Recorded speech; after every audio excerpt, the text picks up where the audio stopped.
හරි. අයිබන් දුල පුතාලා හැමෝටම අද අපි මේ එකතු වෙලා ඉන්නේ ශුද්ධ ජීව විද්‍යාව මයික්‍රෝබයොලොජි වීඩියෝ පාඩම් මාලාවේ 8 වෙනි වීඩියෝ එකත් එක්ක. 7 වෙනි වීඩියෝ එකේදී අපි කතා කළා ශුද්ධ ජීවීන් සහ රෝග සම්බන්ධයෙන්. එහෙමත් නැත්නම් ශුද්ධ ජීවීන් හේතුවෙන් මිනිසාට වැළඳෙන රෝග පිළිබඳව මූලික අධ්‍යයනයක් අපි මීට කලින් වීඩියෝ එකේදී කළා. එතකොට දුවේ පුතේ අපි එතනදී සාකච්ඡා කළා ශුද්ධ ජීවීන් නිසා මිනිසාට රෝග වැළඳෙන්නේ කෙසේද? ඒ විදිහට රෝග හදන්නට ශුද්ධ ජීවීන් සතු හැකියාව මොන වගේද?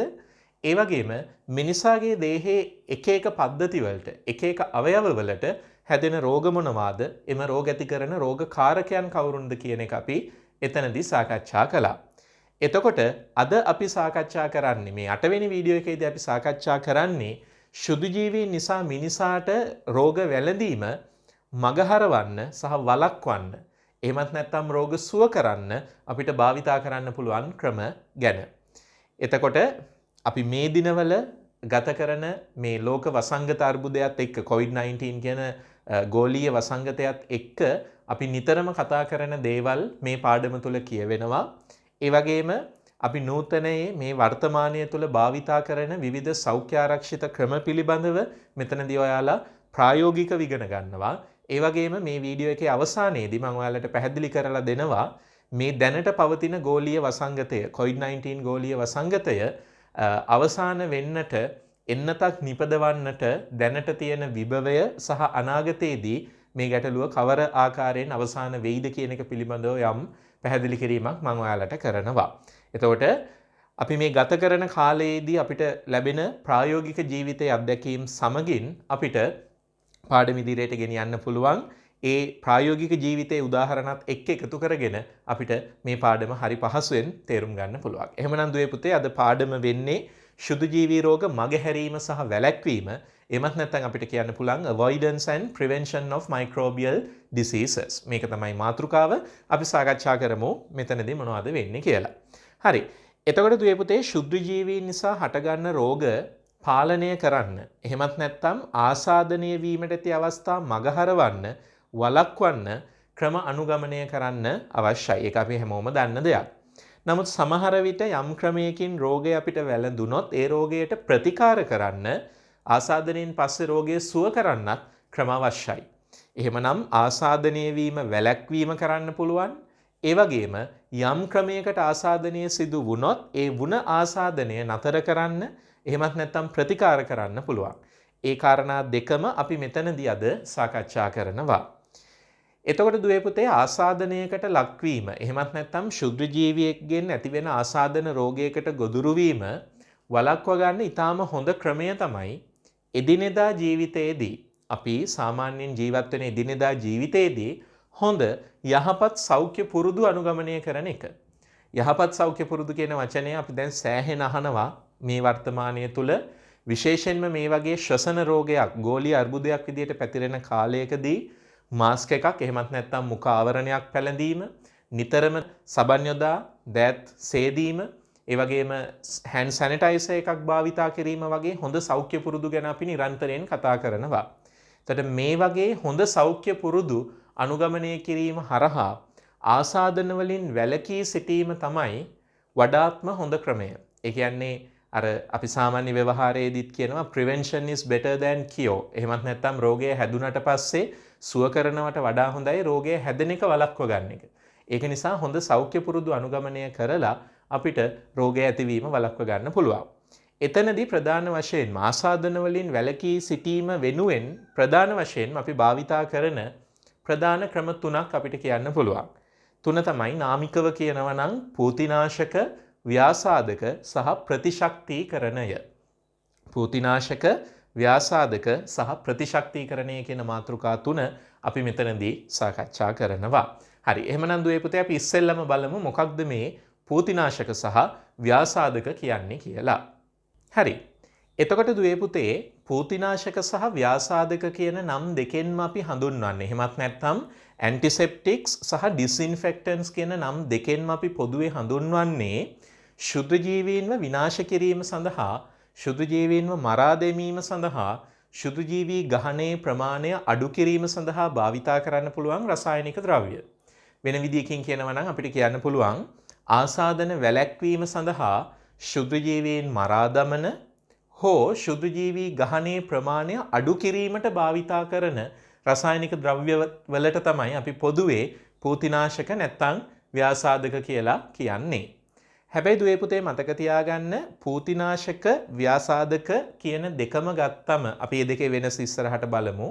මේ දෙකම ගත්තම සමහර ශුද්‍රජීවීන් ඉන්නවා මේ රසායනික ද්‍රව්‍ය වලින් මැරෙන්නේ නැති. එහෙමත් නැත්නම් අපි පූතිනාශක කියලා හඳුන්වන රසායන ද්‍රව්‍ය හෝ ව්‍යාසාදක කියලා හඳුන්වන රසායන ද්‍රව්‍ය යෙදුවට මැරෙන්නේ නැති. එයාලව ඉවත් කිරීම සඳහා සඵලදායී නොවෙන්න පුළුවන් ශුද්‍රජීවී කාණ්ඩත් ඉන්නවා. උදාහරණයක් විදිහට ගත්තොත් පෝලියෝ වෛරසය. පෝලියෝ රෝගය ගැන අපි කතා කරලා තියෙනවා. පෝලියෝ වෛරසය, ක්ෂය රෝගය ඇති කරන බැක්ටීරියාව, ඊට පස්සේ සමහර බැක්ටීරියාවල බීජාණු වර්ග වගේම සමහර දිලීර වර්ග බොහෝ පූතිනාශක වලිනොත් බොහෝ ව්‍යාසාදක වලිනොත් විනාශ වෙන්නේ නැහැ. එහෙනම් ඔයාලා මතක තියාගන්න පොදුවේ පූතිනාශක සහ ව්‍යාසාදක කියලා කියන්නේ ආසාදන වැළැක්වීම සඳහා ශුද්‍රජීවීන් මරා දමන හෝ ශුද්‍රජීවී ගහනය අඩු කරන රසායන ද්‍රව්‍ය. හැබැයි ඕනෑම ශුද්‍රජීවියෙක් මරා දැමීම සඳහා ඕනෑම ශුද්‍රජීවියෙක් විනාශ කිරීම සඳහා අපිට පූතිනාශක සහ ව්‍යාසාදක භාවිතා කරන්න බෑ. සමහර ශුද්‍රජීවීන් මම කලින් කිව්වා වගේ පෝලියෝ වෛරසය, ක්ෂය රෝගකාරක බැක්ටීරියාව, සමහර බැක්ටීරියාවල තියෙන බීජාණු, සමහර දිලීර අපිට මේවායින් විනාශ කරන්න බැරි වෙන්න පුළුවන්. හරි. දැන් ඔයාලා හැමෝටම තියෙන ප්‍රශ්නේ තමයි මොකක්ද මේ වචන දෙකේ වෙනස? පූතිනාශකවල සහ ව්‍යාසාදකවල තියෙන වෙනස.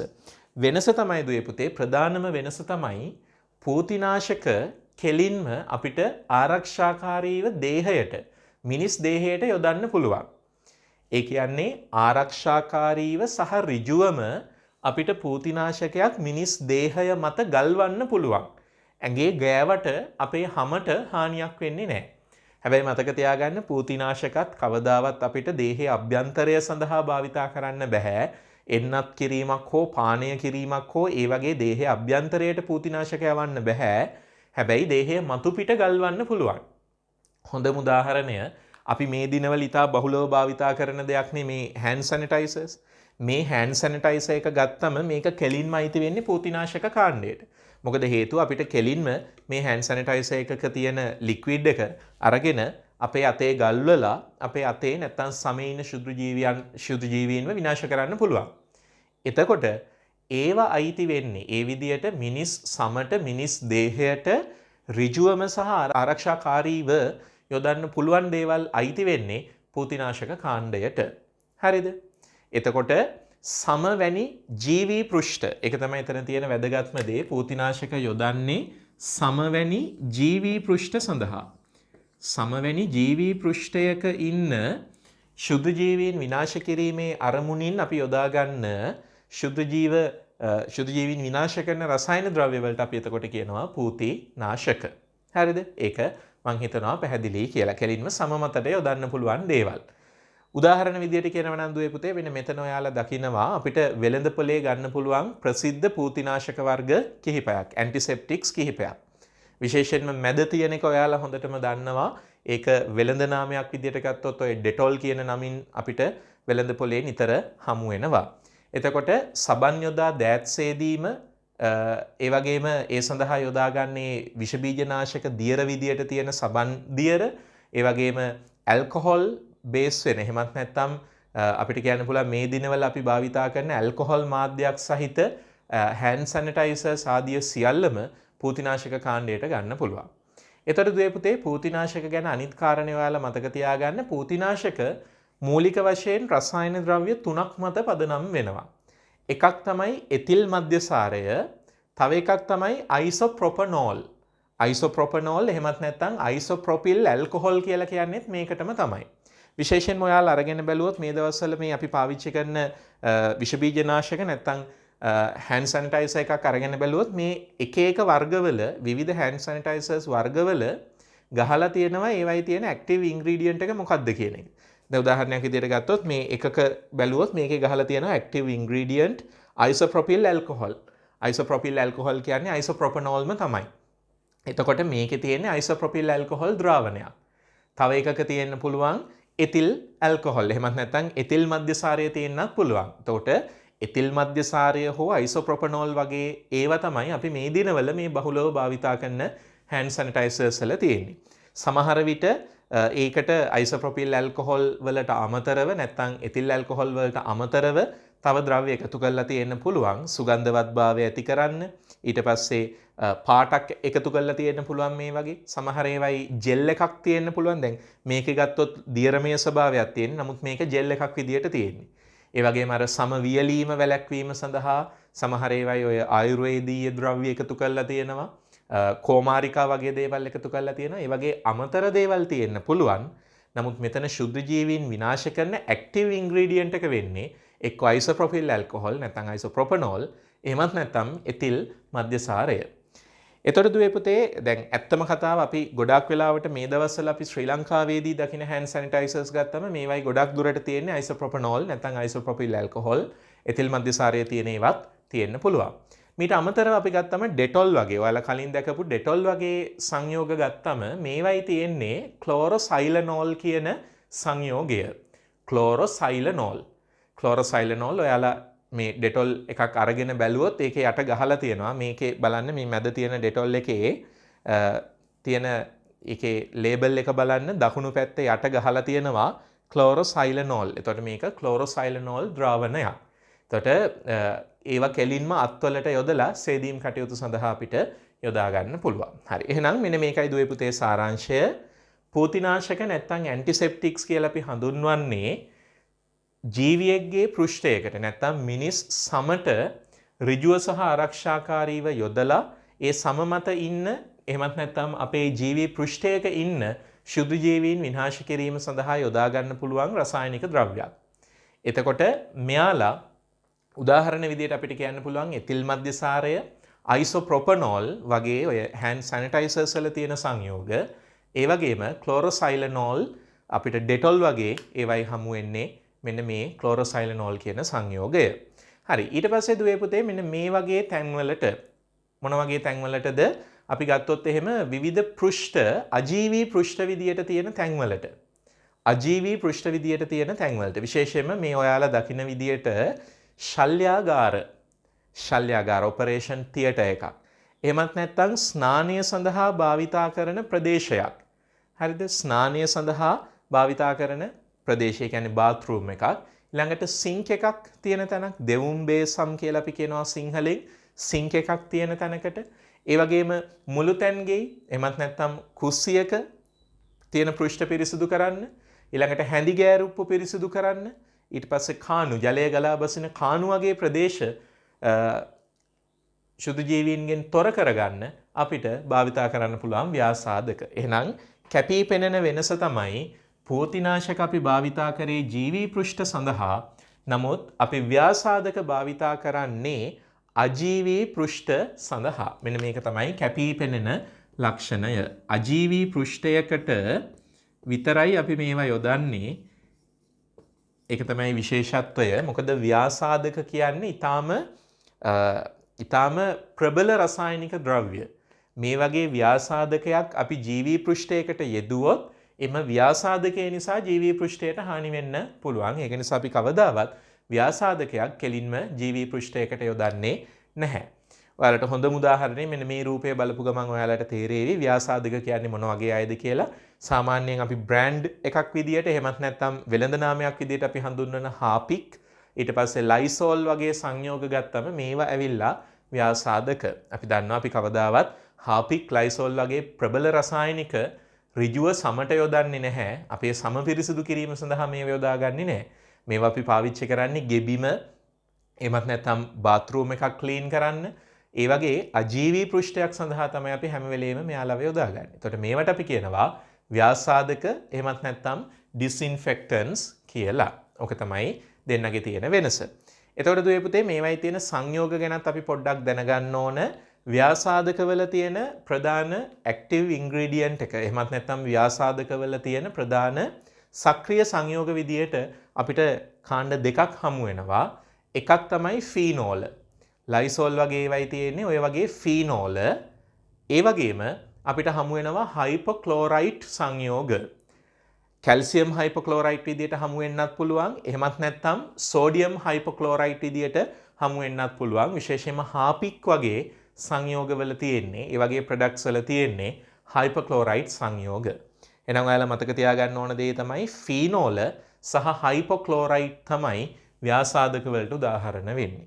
එහෙමනම් සරල සාරාංශය කියනවා නම් ආසාදන වැළැක්වීම උදෙසා ශුද්ධජීවීන් මරා දමන්නට, ශුද්ධජීවී ගහනයේ ප්‍රමාණය අඩු කරන්නට අපි පූතිනාශක සහ ව්‍යාසාදක යොදා ගන්නවා. පූතිනාශක යොදන්න පුළුවන් ජීවී පෘෂ්ඨයකට ඍජුවම ආරක්ෂාකාරීව සමයේ ඉන්න ශුද්ධජීවීන් අපිට පූතිනාශක වලින් විනාශ කරන්න පුළුවන්. එතිල් මධ්‍යසාරය, අයිසෝප්‍රොපනෝල් සහ ක්ලෝරොසයිලනෝල් උදාහරණ වෙනවා පූතිනාශක වලට. ඊළඟට ව්‍යාසාදක ගත්තම ව්‍යාසාදක අපි යොදන්නේ අජීවී පෘෂ්ඨ සඳහා. එයාලා ප්‍රබල රසායනික නිසා ඍජුවම ජීවී පෘෂ්ඨයකට අපි යොදන්නේ නැහැ. උදාහරණ විදියට ෆීනෝල සහ හයිපොක්ලෝරයිට් සංයෝග, විශේෂයෙන්ම කැල්සියම් හයිපොක්ලෝරයිට් සහ සෝඩියම් හයිපොක්ලෝරයිට් භාවිතා කරන්නට හැකියාව තියෙනවා. එතකොට දුවේ පුතේ පොදුවේ ගත්තම මේ පූතිනාශක සහ ව්‍යාසාදක කියන දෙකම අපිට සාමාන්‍යයෙන් හමු වෙන්නේ දියර වර්ග විදියට. දියර වර්ග විදියට තමයි අපිට ගොඩක් වෙලාවට මෙයාලා හමු වෙන්නේ. කියන්නේ ඔයාලා මම මේ කියපු උදාහරණත් එක්ක තේරෙනවා ඇති. අපි ගත්තොත් hand sanitizer එකක් ගත්තත් ඒක අපිට හමු වෙන්නේ දියරයක් විදියට. ඊළඟට අපි ගත්තොත් හාපික් නැත්නම් ලයිසෝල් වගේ ව්‍යාසාදක ගත්තම ඒවා තියෙන්නේ දියර විදියට. ඒක නිසා බොහෝ විට මේවා දියර විදියට තමයි අපිට හමු වෙන්නේ.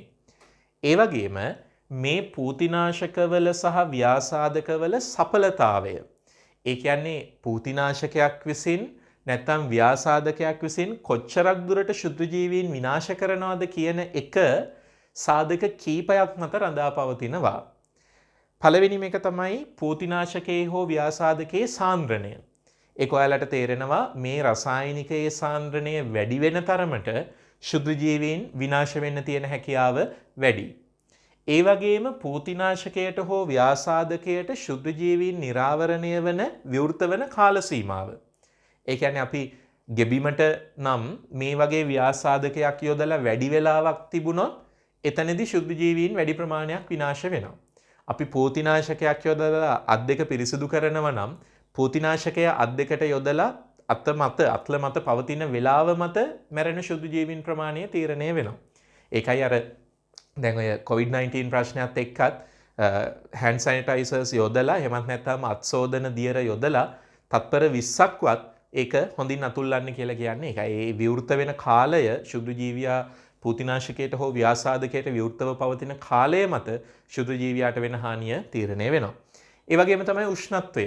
බාහිර පරිසරයේ උෂ්ණත්වය මත පූතිනාශක සහ ව්‍යාසාදකවල ක්‍රියාකාරීත්වයට බලපෑම් වෙන්න පුළුවන්. ඒ වගේම කාබනික ද්‍රව්‍යවල පැවතීම. මේ දේවල් එක්ක තව කාබනික ද්‍රව්‍ය අපි එතෙන්ට එකතු කරනවා. ඒවා මත මෙයාලගේ කාර්යක්ෂමතාවය වෙනස් වෙන්නට පුළුවන්. හරි. එහෙමනම් ඔන්න ඔය මූලික කාරණා ටික ඔයාලා මතක තියාගන්න පූතිනාශක සහ ව්‍යාසාදක සම්බන්ධයෙන්. ඒ වගේම දුවේ පුතේ තව ප්‍රායෝගික ජීවිතයේදී උමනා වෙන දේකුත් මම මේකත් එක්කම කියලා දෙන්නම්. සමහර බ්‍රෑන්ඩ්ස් නැත්නම් සමහර වෙළඳ නාම ගත්තම එයාලා පූතිනාශක වගේම ව්‍යාසාදකත් නිපදවනවා. මේ බලන්න හොඳම උදාහරණයක්. අපි හැමෝම දන්න ඩෙටොල් ගත්තම ඩෙටොල් වල පූතිනාශකයකුත් තියෙනවා, ඒ වගේම ව්‍යාසාදකයකුත් තියෙනවා. දැන් මේ රූපේ ඔයාලට වම් පැත්තේ පේන කෙනා ගත්තොත් වම් පැත්තේ තියෙන බෝතලයේ ලේබලයේ දකුණු පැත්තේ යට කෙළවර බලන්න. එතන ගහලා තියෙනවා ඩෙටොල් ලික්විඩ් ක්ලෝරොසයිලනෝල්. යට තියෙනවා කොළපාට පසුබිමේ පොඩි අකුරෙන් පේනවා එතන ගහලා තියෙනවා ඇන්ටිසෙප්ටික්. ඒ කියන්නේ මේ තියෙන්නේ පූතිනාශකය. වම් පැත්තේ තියෙන රූපේ තියෙන්නේ පූතිනාශකය. නමුත් දකුණු පැත්තේ තියෙන රූපේ බලන්න ඒක එතන ගහලා තියෙනවා disinfectant liquid. ඒ කියන්නේ මේක ඇවිල්ලා ව්‍යාසාදකයක්. එතකොට මේක මේ දියරයේ පාටෙන් මනින්න යන්න එපා මේක පූතිනාශකයක්ද ව්‍යාසාදකයක්ද කියන එක හැම වෙලේම අපි දැනගන්න ඕන. ලේබල් එක කියවලා බලලා මේක ඇන්ටිසෙප්ටික් එකක්ද එහෙමත් නැත්නම් ඩිස්ඉන්ෆෙක්ටන්ට් එකක්ද පූතිනාශකයක්ද නැත්නම් ව්‍යාසාදකයක්ද කියන එක බලලා අපි ඒක භාවිතයට ගන්න ඕන. මොකද ඒකට හේතුව පූතිනාශකයේ සැර අඩුයි. ඒක සමට යොදන්න පුළුවන් විදියට හදලා තියෙන එක. ඒක නිසා මේක ගෙබිමට යෙදුවා කියලා ලොකු ප්‍රයෝජනයක් වෙන්නේ නැහැ. ඒක නිකන් මුදල් අපතය වීමක්. ඒ වගේම අනිත් අතට ව්‍යාසාදකයේ ඊට ප්‍රබලයි. මේක වැරදිලා හරි සමට ඍජුවම යෙදුවොත් විශේෂයෙන්ම කුඩා දරුවෙකුගේ සමට සමේ මේක ස්පර්ශ වුණොත් ඒක සමට හානි වෙන්න හේතු වෙන්න පුළුවන්. ඒක නිසා පූතිනාශක ඇන්ටිසෙප්ටික්ස් ඒ විදියට තෝරගෙන ඒවා සමට නැත්නම් ජීවී පෘෂ්ඨ වලට යොදන්නත් ව්‍යාසාදක එහෙමත් නැත්නම් ඩිස්ඉන්ෆෙක්ටන්ට්ස් තෝරගෙන ඒවා ගෙබිම පිරිසිදු කරන්න, බාත්රූම් එක පිරිසිදු කරන්න, අජීවී පෘෂ්ඨ පිරිසිදු කරන්නත් යොදා ගන්න අපි දැනගන්න ඕනේ. හරි. එහෙනම් ඔන්න ඔහොමයි මේ දෙන්න ගැන ඔයාලා මතක තියාගන්න ඕන. පූතිනාශක සහ ව්‍යාසාදක සම්බන්ධයෙන් පොඩි වගුවක් දාලා මොනවද පූතිනාශක කොහාටද යොදන්නේ, මොනවද ව්‍යාසාදක කොහාටද යොදන්නේ සහ උදාහරණ ටික මතක තියාගත්තනම් ඒක ඔයාලට ලොකු පහසුවක් වේවි පාඩම් කරනකොට. හරි. එහෙමනම් ඊළඟට අපි සාකච්ඡා කරමු දෙවෙනි කාරණය. දැන් මේ කතා කරේ ශුද්‍රජීවීන්ගේ රෝග පාලනය කරන්න පුළුවන් ප්‍රථම ක්‍රමය පූතිනාශක සහ ව්‍යාසාදක. ඒක අපි එක මාතෘකාවක් විදියට ගන්නවා. දැන් අපි කතා කරමු දෙවෙනි මාතෘකාව ඇන්ටිබයොටික්ස් එහෙමත් නැත්නම් ප්‍රතිජීවක ගැන. හරි. එතකොට දුවේ පුතේ රෝගකාරක ශුද්‍රජීවියෙක්ගෙන් අපේ දේහය ආසාදනයකින් ආරක්ෂා කරගන්නට එමත් නැත්නම් රෝගකාරකය මැඩ පවත්වන්නට අපේ දේහය අපොහොසත් වුණාම එහෙමත් නැත්නම් අපේ දේහයේ තියෙන දේහයේ ආරක්ෂක යාන්ත්‍රණය අපොහොසත් වුණාම ඒකට උදව්වක් විදියට එහෙමත් නැත්නම් මේ ශුද්‍රජීවියා ඉවත් කරන්න උදව්වක් විදියට ප්‍රතිශුද්‍රජීවී ඖෂධ අපිට ලබා ගන්න පුළුවන්. ප්‍රතිශුද්‍රජීවී ඖෂධ. ඒ කියන්නේ අපි ගන්න ඖෂධයක් හරහා ශුද්‍රජීවියාට හානි කරන්න පුළුවන්. එතකොට කලින් අපි කතා කරපු පූතිනාශක සහ ව්‍යාසාදක හරහා සිද්ධ වෙන්නේ ආසාදනය සිදුවීම වැළැක්වීම. වෙන්නට කලින් ඒක වළක්වන්න තමයි යාළ උත්සාහ කරන්නේ. නමුත් මෙතෙන්දී අපි කතා කරන්නේ ආසාදනයක් වුණාට පස්සේ ඒ වුණ ආසාදනය නතර කරන විදිය එහෙමත් නැත්නම් රෝගය සුව කරන විදිය ගැන. හරිද? එතකොට මේ වගේ ප්‍රතිශුද්‍රජීවී ඖෂධ අඩංගු රසායනික චිකිත්සක අපිට භාවිතා කරන්න පුළුවන් ඒ වගේ රෝගීන්ට ප්‍රතිකාර කිරීම සඳහා. එතකොට මේවයින් වෙන්නේ ධාරකයාගේ සෛලවලට හානි සිදු නොකරමින්. ධාරකයා කියලා කියන්නේ රෝගය හැදුන කෙනා, අපි මිනිසා. ධාරකයාගේ සෛලවලට හානි සිදු නොකරමින් මේ වගේ ප්‍රතිශුද්‍රජීවී ද්‍රව්‍ය ශුද්‍රජීවියා මරා දැමීම සඳහා එහෙමත් නැත්නම් වර්ධනයට බාධා පැමිණවීම සඳහා ක්‍රියා කරනවා. එහෙනම් ඔයාලා තේරුම් ගන්න ඕන දේ තමයි ප්‍රතිශුද්‍රජීවී ද්‍රව්‍යයක් කියලා අපි හඳුන්වන ඖෂධය අනිවාර්යෙන්ම ධාරක සෛලවලට හානි කරන්න බෑ. අපි බොන ඖෂධයෙන් අපිටම හානි වෙන්න බෑනේ. ධාරක සෛලවලට හානි කරන්නේ නැතිව ව්‍යාධිජනකයාට එහෙමත් නැත්නම් ශුද්‍රජීවියාට විනාශ කරන්න අවශ්‍යයි. ඒක තමයි ප්‍රතිශුද්‍රජීවී ද්‍රව්‍යවල තියෙන ලක්ෂණය.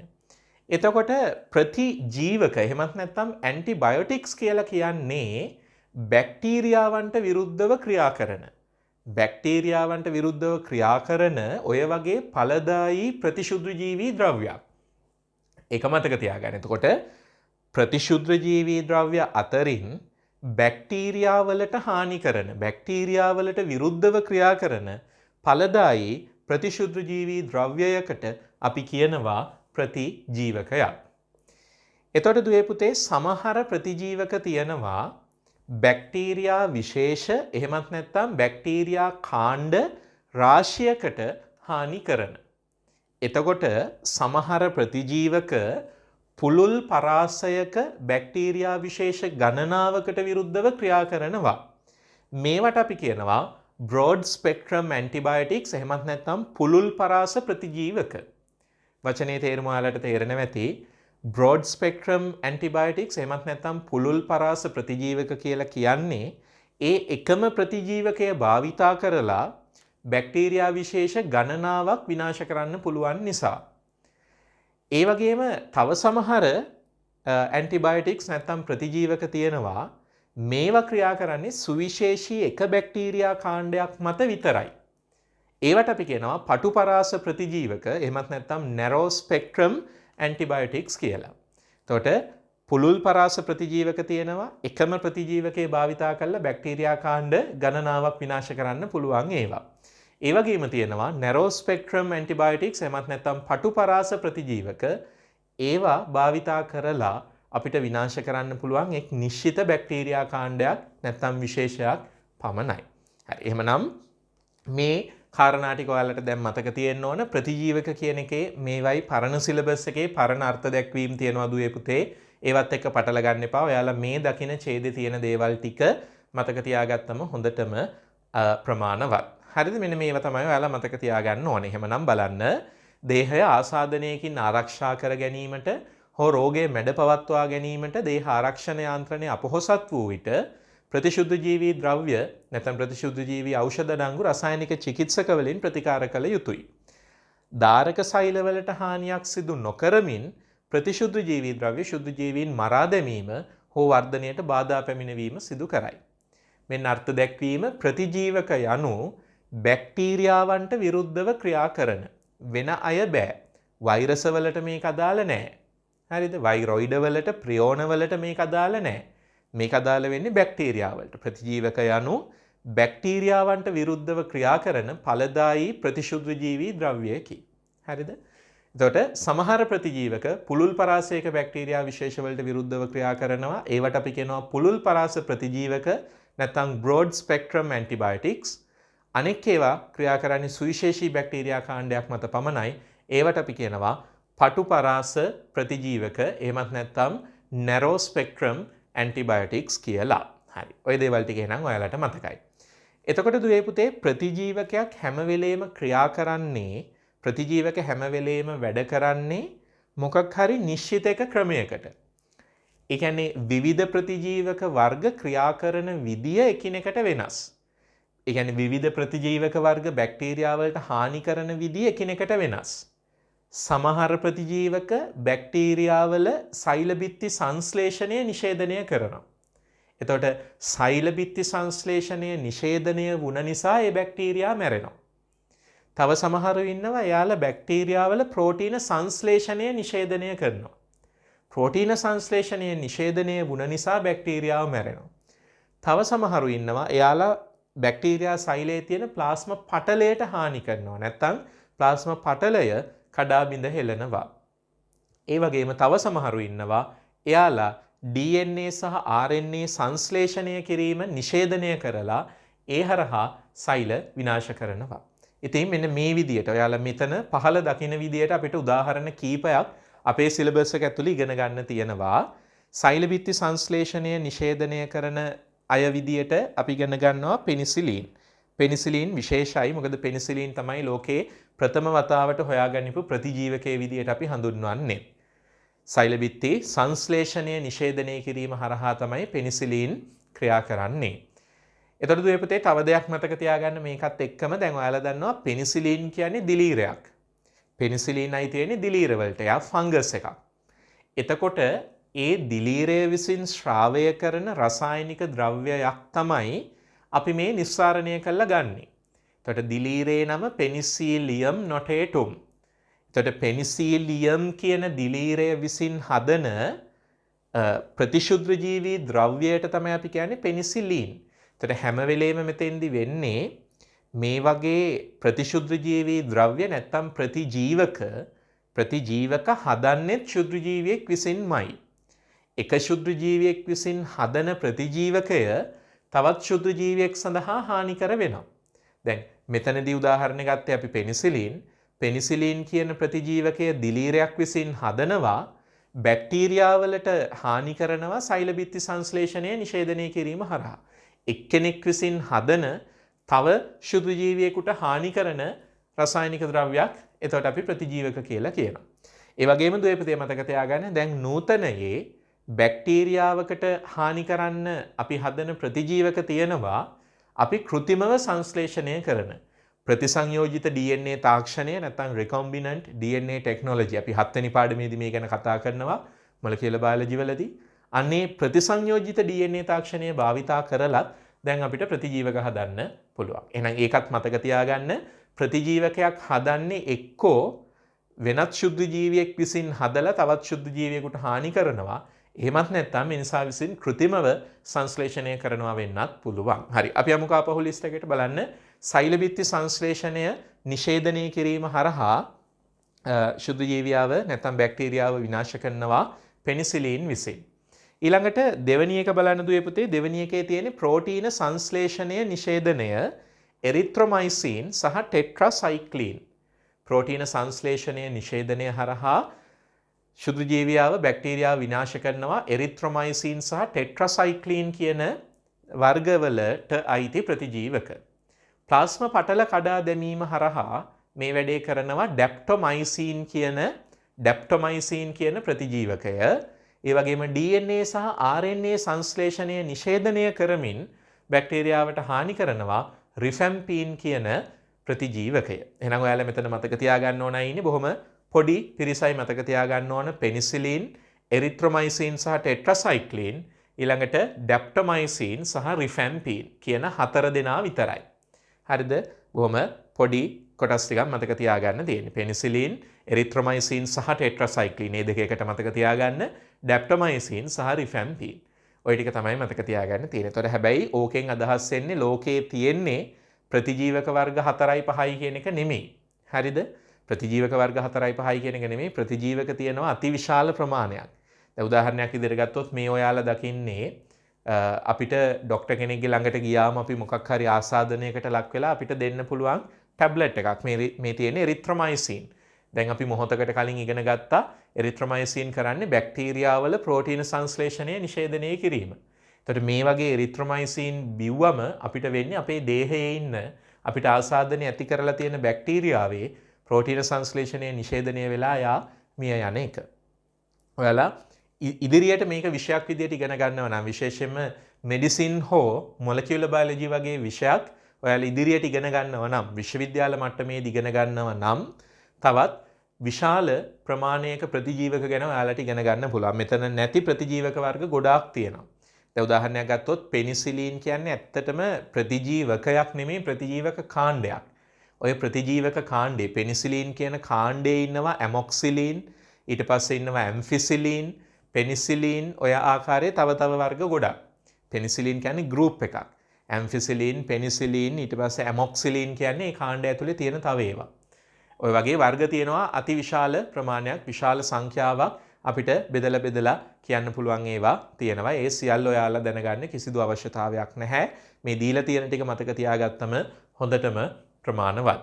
මීට අමතරව මෙතනට අමතරව ඔය දීලා තියෙන ටිකට අමතරව අපිට සිලබස් එක ඇතුලේ ප්‍රතිජීවක ගැන හමු වෙන එක තැනක් තියෙනවා. මම ඒකත් මතක් කරලා ඉන්නම් දුවේ පුතේ. 3 වෙනි ඒකකයේදී ජීවීන්ගේ විවිධත්වය ගැන අපි සාකච්ඡා කරනකොට අපි ජීවීන් වර්ගීකරණය කිරීම සඳහා අධිරාජධානි 3 වගුවක් සාකච්ඡා කරනවානේ. ඔය වගුවේදී අපිට හමු වෙනවා ප්‍රතිජීවක වර්ග දෙකක්. හරිද? ප්‍රතිජීවක වර්ග දෙකක් අපි පාවිච්චි කරනවා ඒ වර්ගීකරණය සඳහා. ඒ තමයි එකක් ස්ට්‍රෙප්ටොමයිසින්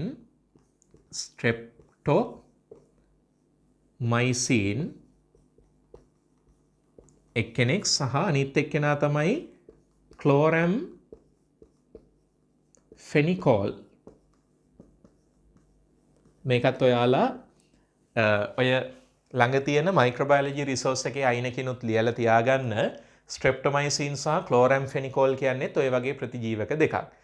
අපි එතනදී ඉගෙන ගන්න දේ තමයි ස්ට්‍රෙප්ටොමයිසින් සහ ක්ලෝරැම්ෆෙනිකෝල් ගැන අපි දැනගන්න ඕන දේ තමයි මෙයාලා බලපාන්නේ කාටද කියන එක. බැක්ටීරියාවල වර්ධනය ස්ට්‍රෙප්ටොමයිසින් සහ ක්ලෝරැම්ෆෙනිකෝල් විසින් අවහිර කරනවා. එහෙමත් නැත්නම් බැක්ටීරියා වලට ස්ට්‍රෙප්ටොමයිසින් සහ ක්ලෝරැම්ෆෙනිකෝල් බලපෑම් කරනවා. ඒ කියන්නේ බැක්ටීරියාවල වර්ධනය මෙයාලා විසින් නිෂේධනය කරනවා. එහෙමත් නැත්නම් තව විදියකින් අපි කියනවා බැක්ටීරියාවන් ස්ට්‍රෙප්ටොමයිසින් සහ ක්ලෝරැම්ෆෙනිකෝල් වැනි ප්‍රතිජීවක වලට සංවේදී. හැබැයි මතක තියාගන්න දුවේ පුතේ අනිත් අධිරාජධානි දෙකට අයිති ශුද්‍රජීවීන් ගත්තම ආකියා සහ ඒ වගේම ඉයුකැරියෝටා අධිරාජධානි දෙකට අයිති ජීවීන් ගත්තම එයාලගේ වර්ධනය ස්ට්‍රෙප්ටොමයිසින් සහ ක්ලෝරැම්ෆෙනිකෝල් වගේ ප්‍රතිජීවක වලින් අත්හිටවන්න බෑ. ක්ලෝරැම්ෆෙනිකෝල් සහ ස්ට්‍රෙප්ටොමයිසින් කියන ප්‍රතිජීවක දෙකෙන් වර්ධනය අත්හිටවන්න පුළුවන් බැක්ටීරියාවල පමණයි. ඒ වගේම අපි මෙතන කියපු අපි මයික්‍රෝබයොලොජි පාඩමේදී දැන් ඉගෙන ගනිපු ප්‍රතිජීවක ටික ගත්තත් පෙනිසිලින්, එරිත්‍රොමයිසින් සහ ටෙට්‍රාසයික්ලින්, රිෆැම්පීන් සහ ඩැප්ටොමයිසින් කියන අය ගත්තත් එයාලත් කෙලින්ම බැක්ටීරියාවලට තමයි හානි කිරීම සිදු කරන්නේ. නමුත් තව සමහර ඒවා තියෙනවා. තව සමහර දැන් නූතනයේ හොයාගෙන තියෙන සමහර ඒවා තියෙනවා ප්‍රතිජීවක වර්ග තියෙනවා දිලීරවලටත් හානි කරන.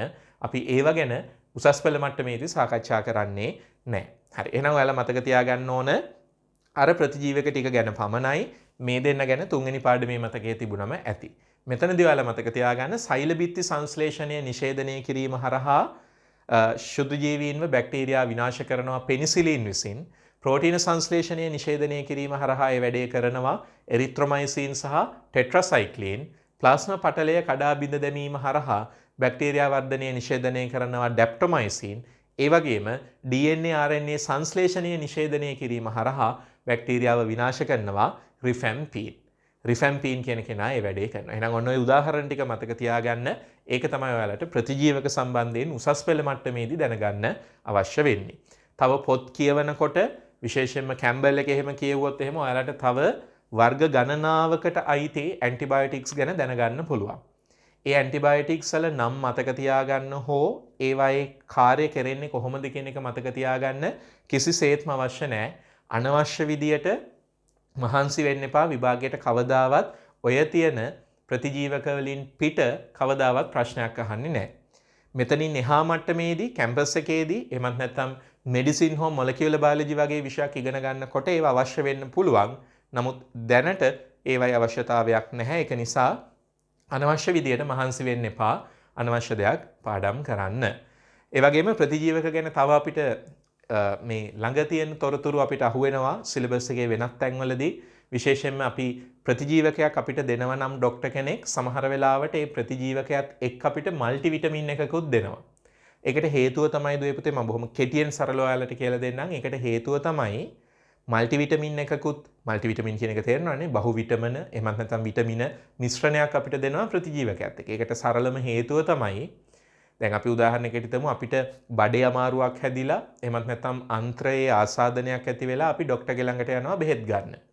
ඒතර අන්ත්‍රය ආසාදනය කරලා තියෙන්නේ බැක්ටීරියාවක් විසින්. එම බැක්ටීරියාව විනාශ කිරීම සඳහා ડોක්ටර් අපිට බෙහෙත් දෙනවා.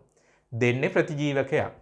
හැබැයි දුවේ පුතේ ප්‍රතිජීවකයට බෑ ව්‍යාධිජනක බැක්ටීරියා විශේෂය විතරක් තෝරලා විනාශ කරන්න. අන්ත්‍රය තුල ව්‍යාධිජනක බැක්ටීරියාත් ඉන්නවා ව්‍යාධිජනක නොවන බැක්ටීරියාත් ඉන්නවනේ.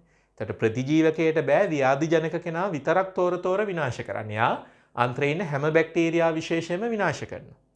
එතකොට එහෙම විනාශ කළාම ඒකේ ප්‍රතිඵලයේ විදියට අපේ දේහයට වැදගත් වෙන විටමින සංශ්ලේෂණය කරලා දෙන බැක්ටීරියාත් විනාශ වෙනවා. එතකොට ඒ බැක්ටීරියා ගහණය නැවත යම් කාලයක් ගත වෙනවා කලින් තිබුණ තත්වයට වර්ධනය වෙන්න. එහෙම වර්ධනය වන තුරු කාලයේදී අපිට විටමින ඌනතාවයක් ඇති වෙන්න පුළුවන්. අන්ත්‍රවාසී බැක්ටීරියා විනාශ වීම නිසා ප්‍රතිජීවකය නිසා අන්ත්‍රවාසී බැක්ටීරියා විනාශ වෙච්ච නිසා අපිට ඌනතාවයක් එන්න පුළුවන් මේ දේහයට අවශ්‍ය වෙන විටමින වල. ඒ වගේම ඇන්ටිබයොටික් රෙසිස්ටන්ස් එහෙමත් නැත්නම් ප්‍රතිජීවක ප්‍රතිරෝධීතාවය කියලා වැදගත් දෙයක් තියෙනවා. ඒකත් අපි පස්වෙනි පාඩමේදී ඔයාලට කියලා දෙනවා. මේක මතක තියාගන්න එහෙමනම් මෙන්න මේ රිසෝස් එකේ ඔයාලට පෙන්වලා තියෙන මේ කොටස් ටික මතක තියාගත්තම හොඳටම ප්‍රමාණවත් උසස් පෙළ මට්ටමේදී විභාගයට පිළිතුරු සැපීම සඳහා. හරි. එහෙමනම් අපි දැන් කොටස් දෙකක් කතා කරලා ඉවරයි. අද අපේ මාතෘකාවේ ප්‍රධාන කොටස් තුනක් තිබුණා. පළවෙනි එක තමයි පූතිනාශක සහ ව්‍යාසාදක. අපි ඒක කතා කරලා අවසන් කළා. දෙවෙනි කාරණය තමයි ප්‍රතිජීවක. දැන් ඒකත් අපි සාකච්ඡා කරලා ඉවර කළා. තුන්වෙනි කාරණය තමයි දුවේ පුතේ ප්‍රතිශක්තිකරණය. අපි දැන් බලමු ප්‍රතිශක්තිකරණය ගැන. හරි. එතකොට දුවේ පුතේ අපි කලින් කතා කරපු ප්‍රතිජීවක යටතේදී අපි කිව්වා ප්‍රතිජීවක අපිට භාවිතා කරන්න පුළුවන් බැක්ටීරියා වලට එරෙහිව. ගොඩක් ප්‍රතිජීවක අපි භාවිතා කරන්නේ බැක්ටීරියා වලට එරෙහිව. ප්‍රතිජීවක කවදාවත් අපිට වෛරස් වලට එරෙහිව යොදා ගන්න බෑ. එතකොට වෛරස් රෝග මැඩ පැවැත්වීම සඳහා වෛරස නිසා හැදෙන රෝග මැඩ පැවැත්වීම සඳහා අපිට ප්‍රතිජීවක යොදා ගන්න බැරි නිසා ඒකට අපිට වෙනම ක්‍රමයක් අවශ්‍යයි. අන්න එතනදී ඊටාම වැදගත් වෙන වෛරස සඳහා විතරක් නෙමෙයි මේ ක්‍රමයේ බැක්ටීරියා වලට විරුද්ධවත් යොදා ගන්න පුළුවන්. නමුත් විශේෂයෙන්ම ප්‍රතිජීවක මගින් විනාශ කරන්න බැරි ව්‍යාධිජනකයන් වෙන වෛරස වලට එරෙහිව ක්‍රියා කරන්නට අපිට ඊටාම ප්‍රයෝජනවත් වෙන ක්‍රමය තමයි ප්‍රතිශක්තිකරණය එහෙමත් නැත්නම් ඉමුනයිසේෂන් කියලා කියන්නේ. හරි. දැන් අපි දන්න දෙයක් තමයි ඕනෑම පුද්ගලයෙකුගේ දේහයේ ප්‍රතිශක්තියක් කියලා දෙයක් තියෙනවා. ඒ කියන්නේ ප්‍රතිශක්තියක් කියලා කියන්නේ අපේ දේහයට බාහිරින් ව්‍යාධිජනක ශුද්ධජීවියෙක් ආවම ව්‍යාධිජනක හෝ ව්‍යාධිජනක නොවන ඕනෑම ශුද්ධජීවියෙක් ආවම ඒ ශුද්ධජීවියාට අපේ දේහයට ඇතුල් වෙන්න අපේ දේහයට ඇතුල් වෙලා දේහය තුළ ගුණණය වෙන්න ඉඩ දෙන්නේ නැති යාන්ත්‍රණයක් අපේ දේහයේ ක්‍රියාත්මකයි. මේ සඳහා අපි සම්පූර්ණ ඒකකයක්ම නැත්නම් ඒකකයක කොටසක්ම වෙන් කරලා තියෙනවා පස්වෙනි ඒකකයේ ප්‍රතිශක්තිකරණ පද්ධතිය යටතේ. එහෙමත් නැත්නම් ඉමියුනිටි කියන පාඩමේදී අපි ඒ ගැන සවිස්තරාත්මකව අපේ ප්‍රතිශක්තිකරණ පද්ධතිය ගැන සාකච්ඡා කරනවා. නැත්නම් ප්‍රතිශක්තිය ගැන කතා කරනවා. එතකොට ප්‍රතිශක්තියට උදව් වෙන විදියට අපි කෘතිමව ඇති කරන ප්‍රේරණය කිරීමකින් එහෙමත් නැත්නම් නිශ්චිත ව්‍යාධිජනකයේ ඉලක්ක කරගෙන එයා දේහයට ඇතුල් වුණොත් ඒ දේහයට ඇතුල් වුණ අවස්ථාවේ ක්‍රියා කරන්න උවමනා විදිය දේහයට කියලා දෙන එක තමයි ප්‍රතිශක්තිකරණය එහෙමත් නැත්නම් ඉමුනයිසේෂන් කියන ක්‍රියාවලියේදී සිද්ධ වෙන්නේ. ඒක ඔයාලා මෙහෙම තේරුම් ගන්න දුවේ පුතේ අපිට වැළඳෙන සමහර රෝග තියෙනවා ඔයාලා දන්නවා. මම මේක වෙන විදියකින් කියලා දෙන්නම්. අපිට වැළඳෙන සමහර රෝග තියෙනවා ඔයාලා දන්නවා. ඒ රෝගය එක්වරක් වැළඳුනොත් ඒක නැවත වැළඳෙන්නේ නැති රෝග. එකපාරක් හැදුනොත් ආපහු හැදෙන්නේ නැති ලෙඩ. හොඳම උදාහරණයක් විදියට ගත්තොත් අපිට කියන්න පුළුවන් පැපොල රෝගය. එමත් නැත්නම් කම්මුල් ගාය වගේ රෝග. ඔයාලා අහලා තියෙනවා පැපොල රෝගේ එකපාරක් වැළඳුනාට පස්සේ නැවත වරක් වැළඳෙන්නේ නැහැ. ඒකේ වෙනස් ප්‍රභේදයක් වැළඳෙන්න පුළුවන්. ආංශික පැපොල කියලා තව වර්ගයක් තියෙනවා. ඒක හැදෙන්න පුළුවන්. නමුත් එකම වෛරසය නිසා හැදෙන පැපොල දෙවරක් වැළඳෙන්නේ නැහැ. ඒකට හේතුව තමයි එකපාරක් රෝගය වැළඳිලා එම රෝගය සනීප වෙනවා නම් ඒකට හේතුව තමයි අපේ දේහය තුලින් අර එළියෙන් ආපු ව්‍යාධිජනකයාට විරුද්ධව ප්‍රතිදේහ හදලා තියෙන නිසා. ප්‍රතිදේහ කියන වචනේ ඔයාලා මේ වෙනකොට දැනගන්න ඕන. මම සරලව කියන්නම් තවම පස්වෙනි පාඩම ඉගෙනගෙන නැති දරුවෙකුට තේරුම් ගන්න පුළුවන් වෙන විදියට බාහිරින් එන ව්‍යාධිජනකයාට අපි කියනවා ව්‍යාධිජනකයාට එහෙමත් නැත්නම් ව්‍යාධිජනකයාගේ දේහයේ තියෙන සමහර කොටස් වලට අපි කියනවා ප්‍රතිදේහ ජනක. ප්‍රතිදේහ ජනක. එහෙමත් නැත්නම් මේවට තමයි අපි කියන්නේ ඇන්ටිජන්ස්. ඇන්ටිජන්ස්. හරිද? එතකොට ධාරකයාගේ දේහයේ තියෙන ධාරකයා කියන්නේ ලෙඩේ හැදෙන කෙනාගේ දේහයේ තියෙන මේ ව්‍යාධිජනකයාව එහෙමත් නැත්නම් ප්‍රතිදේහ ජනකය විනාශ කරන්න තියෙන සංයෝග වලට අපි කියනවා ප්‍රතිදේහ. මේවට කියන්නේ ප්‍රතිදේහ. එහෙමත් නැත්නම් අපිට කියන්න පුළුවන් ඇන්ටිබොඩීස්. හරිද? එතකොට යම්කිසි පුද්ගලයෙකුගේ දේහයට ශුද්ධ ජීවියෙක් ඇතුල් වුණා කියලා කියන්නේ ඒ පුද්ගලයාගේ දේහයට ව්‍යාධිජනකයෙක් ඇතුල් වුණා කියන්නේ ප්‍රතිදේහ ජනක ඇතුල් වුණා කියන එක. ඇන්ටිජන්ස් ඇතුල් වුණා කියන එක. එහෙම ඇන්ටිජන්ස් නැත්නම් ප්‍රතිදේහ ජනක ඇතුල් වුණාම ධාරකයා විසින් ඊට දක්වන ප්‍රතිචාරය තමයි ප්‍රතිදේහ එහෙමත් නැත්නම් ඇන්ටිබොඩීස් නිර්මාණය කිරීම. මේ ඇන්ටිබොඩීස් නැත්නම් ප්‍රතිදේහින් මේ ව්‍යාධිජනකයාව විනාශ කිරීම කරනවා. මම මේ බොහොම සරලම මට්ටමින් ඔයාලට මේක පැහැදිලි කරලා දුන්නේ. අපි මේ ගැන සවිස්තරාත්මකව පස්වෙනි පාඩමේදී ප්‍රතිශක්ති පද්ධතිය ආධාරයෙන් නැත්නම් ඒ යටතේදී සාකච්ඡා කිරීම කරනවා. දැන් දුවේ පුතේ මේ මයික්‍රෝබයොලොජි වලදී අපි කතා කරන ප්‍රතිශක්තිකරණය කියන එකේදී සිද්ධ වෙන්නේ මූලික වශයෙන් මෙන්න මේකයි. දැන් ඔයාලට තේරෙනවා ඇති අපිට ශුද්ධ ජීවියෙක් දේහගත වෙලා ඊට පස්සේ ඉබේටම දේහය තුල ධාරකයාගේ දේහය තුල ධාරක ප්‍රතිරෝධයේ කොටසක් විදියට ප්‍රතිදේහ සෑදීම සිද්ධ වෙනවා. හැබැයි ඒ සඳහා යම් කාලයක් ගත වෙනවා. ස්වාභාවිකව මේ ප්‍රතිදේහ ජනකයට විරුද්ධව ප්‍රතිදේහ හදන්න ධාරකයාට යම් කාලයක් ගත වෙනවා. සමහර විට ඒ කාලය තුලදී ව්‍යාධිජනකයා විසින් ධාරකයාට හදපු ලෙඩේ නිසා ධාරකයාට හානි වෙන්න සමහරට මරණයට පත් වෙන්න උනත් පුළුවන්. දැන් ඔයාලා මේ දවස්වලත් අහන දේ තමයි COVID-19 රෝගය ගත්තම තවම මේකට එන්නතක් නැහැ. තවම මේකට මේ රෝගයට ප්‍රතිකාර කරන්න නිශ්චිත ක්‍රමයක් නැහැ. නමුත් රෝගීන් විශාල ප්‍රමාණයක් රෝගයේ වැළඳෙන රෝගීන් විශාල ප්‍රමාණයක් මේක සුව වෙනවා. එහෙම වෙන්නේ සමහරුන්ට ඒ කියන්නේ සමහරුන්ට රෝග ලක්ෂණවත් පෙන්වන්නේ නැතුව රෝගය හැදිලා ඉබේටම සුව වෙනවා. යාලා දන්නේවත් නැහැ. හොස්පිටල් එකකට යන්නේවත් නැහැ. සමහරට PCR එකක් කරලවත් නැහැ. එහෙම වෙන්න හේතුව තමයි දැන් ඔය කතාවේදී ව්‍යාධි ජනකයා වෙන්නේ අර COVID-19 ඇති කරන කොරෝනා වෛරසයනේ. ඒ කොරෝනා වෛරසය තියෙනවා. ඒ වෛරසයේ ප්‍රතිදේහ ජනක තියෙනවා. ඒ ප්‍රතිදේහ ජනකය යම් පුද්ගලයෙකුගේ දේහයට ඇතුල් වුණාම එතකොට එයා දාරකයනේ. එයාගේ දාරක දේහය තුල ඉබේටම ප්‍රතිදේහ හැදෙනවා. ප්‍රතිදේහ හැදිලා ඉබේටම මේ ව්‍යාධි ජනකයාව වෛරසයව විනාශ වෙනවා. හැබැයි වෛරසය විනාශ කරන්න යම් කාලයක් ගත වෙනවා. ඉතින් දේහය දුර්වල කෙනෙකුගේ වෙනත් නිදන්ගත රෝගවලින් පෙළෙන පුද්ගලයෙකුගේ මේ දාරක ප්‍රතිරෝධය පැත්ත අඩු නිසා එහෙමත් නැත්නම් එයාගේ ඒ ප්‍රතිදේහ සෑදීමේ හැකියාව අඩු නිසා ඒ සඳහා කල්ගත වෙන ප්‍රමාණය වැඩි නිසා එයාට තියෙන වෙනත් රෝග තත්ත්වයක් උත්සන්න වෙලා හෘදයාබාධයක් වෙන්න පුළුවන්, වකුගඩු ගැටලුවක් වෙන්න පුළුවන්, දියවැඩියාව වෙන්න පුළුවන්. ඒ වගේ වෙනත් රෝග තත්ත්වයක් උත්සන්න වෙලා යාමිය යාම සිද්ධ වෙනවා. ඉතින් මේ ප්‍රතිශක්තිකරණය කියන එකේදී නැත්නම් ඉමුනයිසේෂන් කියන එකේදී අපි කරන්නේ සත්‍ය වශයෙන්ම ව්‍යාධි ජනක ශුද්ධ ජීවියා දේහයට ඇතුල් වෙන්නට කලින් එයා එන්නට කලින් අපි ඒ ශුද්ධ ජීවියා සඳහා දාරකයාගේ ප්‍රතිදේහ හදලා තියෙනවා. මං කියන කාරණේ පැහැදිලිද? ඇත්තම ශුද්ධ ජීවියා දේහයට ඇතුල් වෙන්නට කලින් ඊට කලින් දාරකයාගේ ඇඟ ඇතුලේ ප්‍රතිදේහ හදලා තියෙනවා. මොකද දැන් ප්‍රශ්නේ වෙන්නේ ප්‍රතිදේහ ජනකය, ඒ කියන්නේ ව්‍යාධි ජනකයා ඇතුල් වුණාට පස්සේ දාරකයා ප්‍රතිදේහ හදන්න ගත්තොත් ඒ සඳහා ගත වෙන කාලයත් එක්ක දේහයට හානි වෙන්න පුළුවන්. නමුත් ව්‍යාධි ජනකයා එනකොටම, ඒ කියන්නේ ප්‍රතිදේහ ජනක එනකොටත් දාරකයා ප්‍රතිදේහ හදාගෙන සූදානමින් ඉන්නව නම් එතකොට මෙයා ආයුධ සන්නද්ධයිනේ.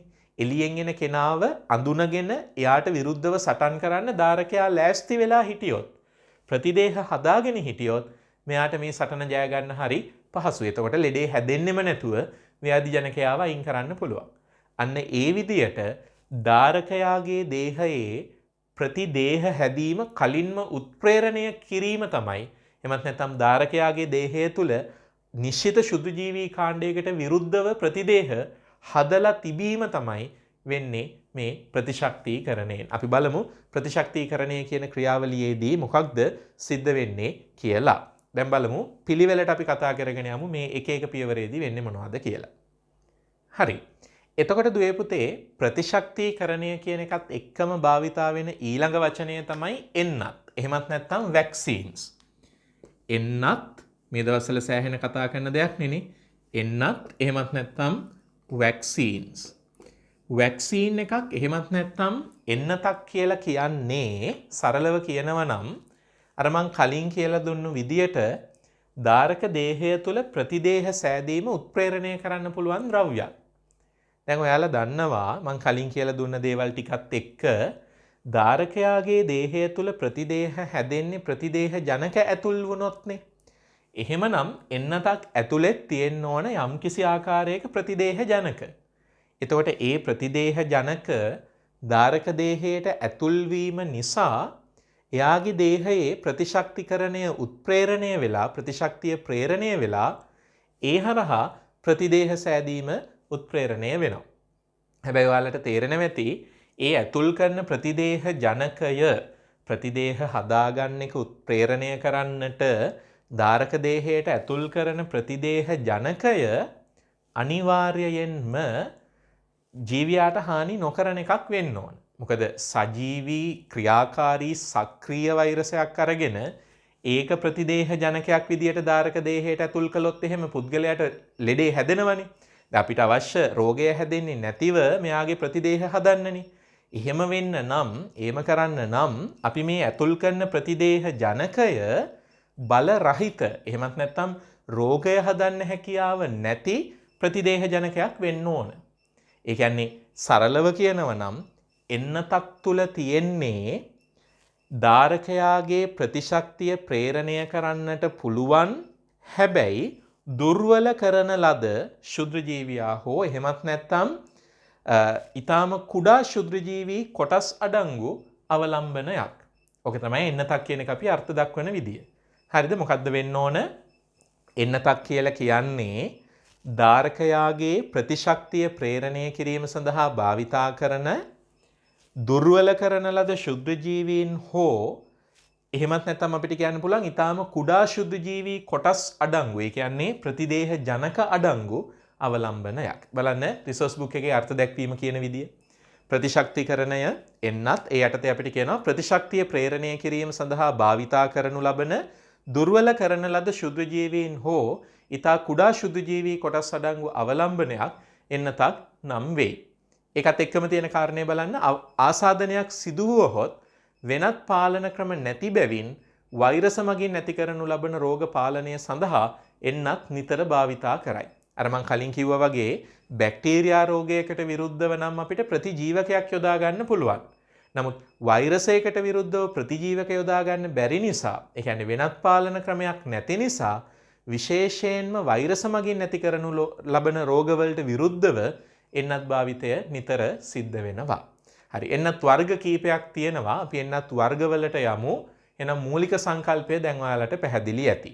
එහෙමනම් දැන් එන්නත් භාවිතයේදී අපි කරන්නේ ධාරක දේහය තුල ප්‍රතිදේහ සෑදීම ප්‍රේරණය කරන්නට නැත්නම් ප්‍රතිශක්තිය ප්‍රේරණය කරන්නට ව්‍යාධි ජනකයාගේ දුර්වල කරන ලද ප්‍රභේදයක්. එහෙමත් නැත්නම් දුර්වල කරන ලද ශුද්ධ ජීවීන් හෝ එහෙමත් නැත්නම් ශුද්ධ ජීවීන්ගේ කොටස්. ශුද්ධ ජීවී කොටස් ටිකක් අවලම්බනයක් විදියට අපි ධාරකයාට ලබා දෙනවා. ඒකට අපි කියනවා එන්නතක් කියලා. දැන් අපි බලමු එන්නත් වල වර්ග මොනවාද තියෙන්නේ කියලා. හරි. එතකොට දුවේ පුතේ මේ එන්නත් අපිට ප්‍රධාන වශයෙන් බෙදා ගන්න පුළුවන් වර්ග තුනකට. හරිද? වර්ග තුන පළවෙනි එක අපි කියනවා අඩපණ කරන ලද ජීවී එන්නත්. එමත් නැත්නම් live attenuated vaccines. දෙවෙනි එක අපි කියනවා අක්‍රිය කරන ලද එන්නත් inactivated vaccines. තුන්වෙනි එකට අපි කියනවා උප ඒකක එන්නත් නැත්නම් subunit vaccines. එතකොට live attenuated vaccines, inactivated vaccines, subunit vaccines විදිහට වර්ග තුනකට අපිට මෙයාලව බෙදන්න පුළුවන්. අපි එකින් එක අරගෙන කතා කරමු, ඊට පස්සේ සංසන්දනය කරගමු. ඒ ටික තමයි අපිට මේ පාඩමේදී ඉගෙන ගන්න තියෙන්නේ. හරි. එතකොට අඩපණ කරන ලද ජීවී එන්නත් නමින්ම ඔයාලට මතක තියාගන්න පුළුවන්. මේ එන්නත තුල ඉන්නේ සජීවී ව්‍යාධි ජනකයා. සජීවී ශුද්ධ ජීවියා තමයි එන්නත තුල ඉන්නේ. එතකොට ඔයාලට හිතේ සජීවී ශුද්ධ ජීවියා එන්නතක් විදියට දුන්නම ධාරකයාට රෝගය හැදෙන්න ඕන නේද කියලා. නෑ. රෝගය හැදෙන්නේ නැත්තේ දුවේ පුතේ ඊටාම පරීක්ෂාකාරීව සහ උවමනාවෙන්ම අපි මොකද කරන්නේ? මෙයාලගේ ව්‍යාධි ජනකතාවය නැත්නම් රෝගය හදන්න තියෙන හැකියාව පාලනය කරලායි තියෙන්නේ. ඒක අපි කියන්නේ අඩපණ කරන ලද. අඩපණ කරලායි තියෙන්නේ. හැබැයි මේක ඇතුළේ ඉන්නේ සජීවී ශුද්ධ ජීවී. එතකොට වෙන්නේ මොකද්ද? ව්‍යාධි ජනකතාවය අඩපණ කරලා තියෙන නිසා ධාරකයාගේ දේහයට ඇතුල් වුණාට මෙයාලට රෝගය හදන්න බෑ. හැබැයි රෝගය හදන්න බැරි වුණාට මෙයාලා ක්‍රියා කරනවා ප්‍රතිදේහ ජනකය විදියට. ප්‍රතිදේහ ජනකය විදියට ක්‍රියා කරන නිසා ධාරක දේහය තුලදී මේ ආපු ව්‍යාධි ජනක ශුද්ධ ජීවියාට විරුද්ධව ප්‍රතිදේහ හැදෙනවා. ඒ ප්‍රතිදේහ කවදා හරි දවසක ඇත්ත ශුද්ධ ජීවියා දේහයට ඇතුල් වුණොත් එයාට විරුද්ධවත් ක්‍රියා කරනවා.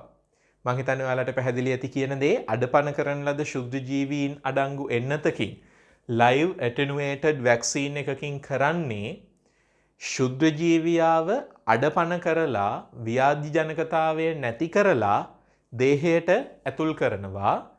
ධාරක දේහයේදී ලෙඩේ හැදෙන්නේ නැහැ. ව්‍යාධි ජනකතාවය අඩපණ කරලා තියෙන නිසා.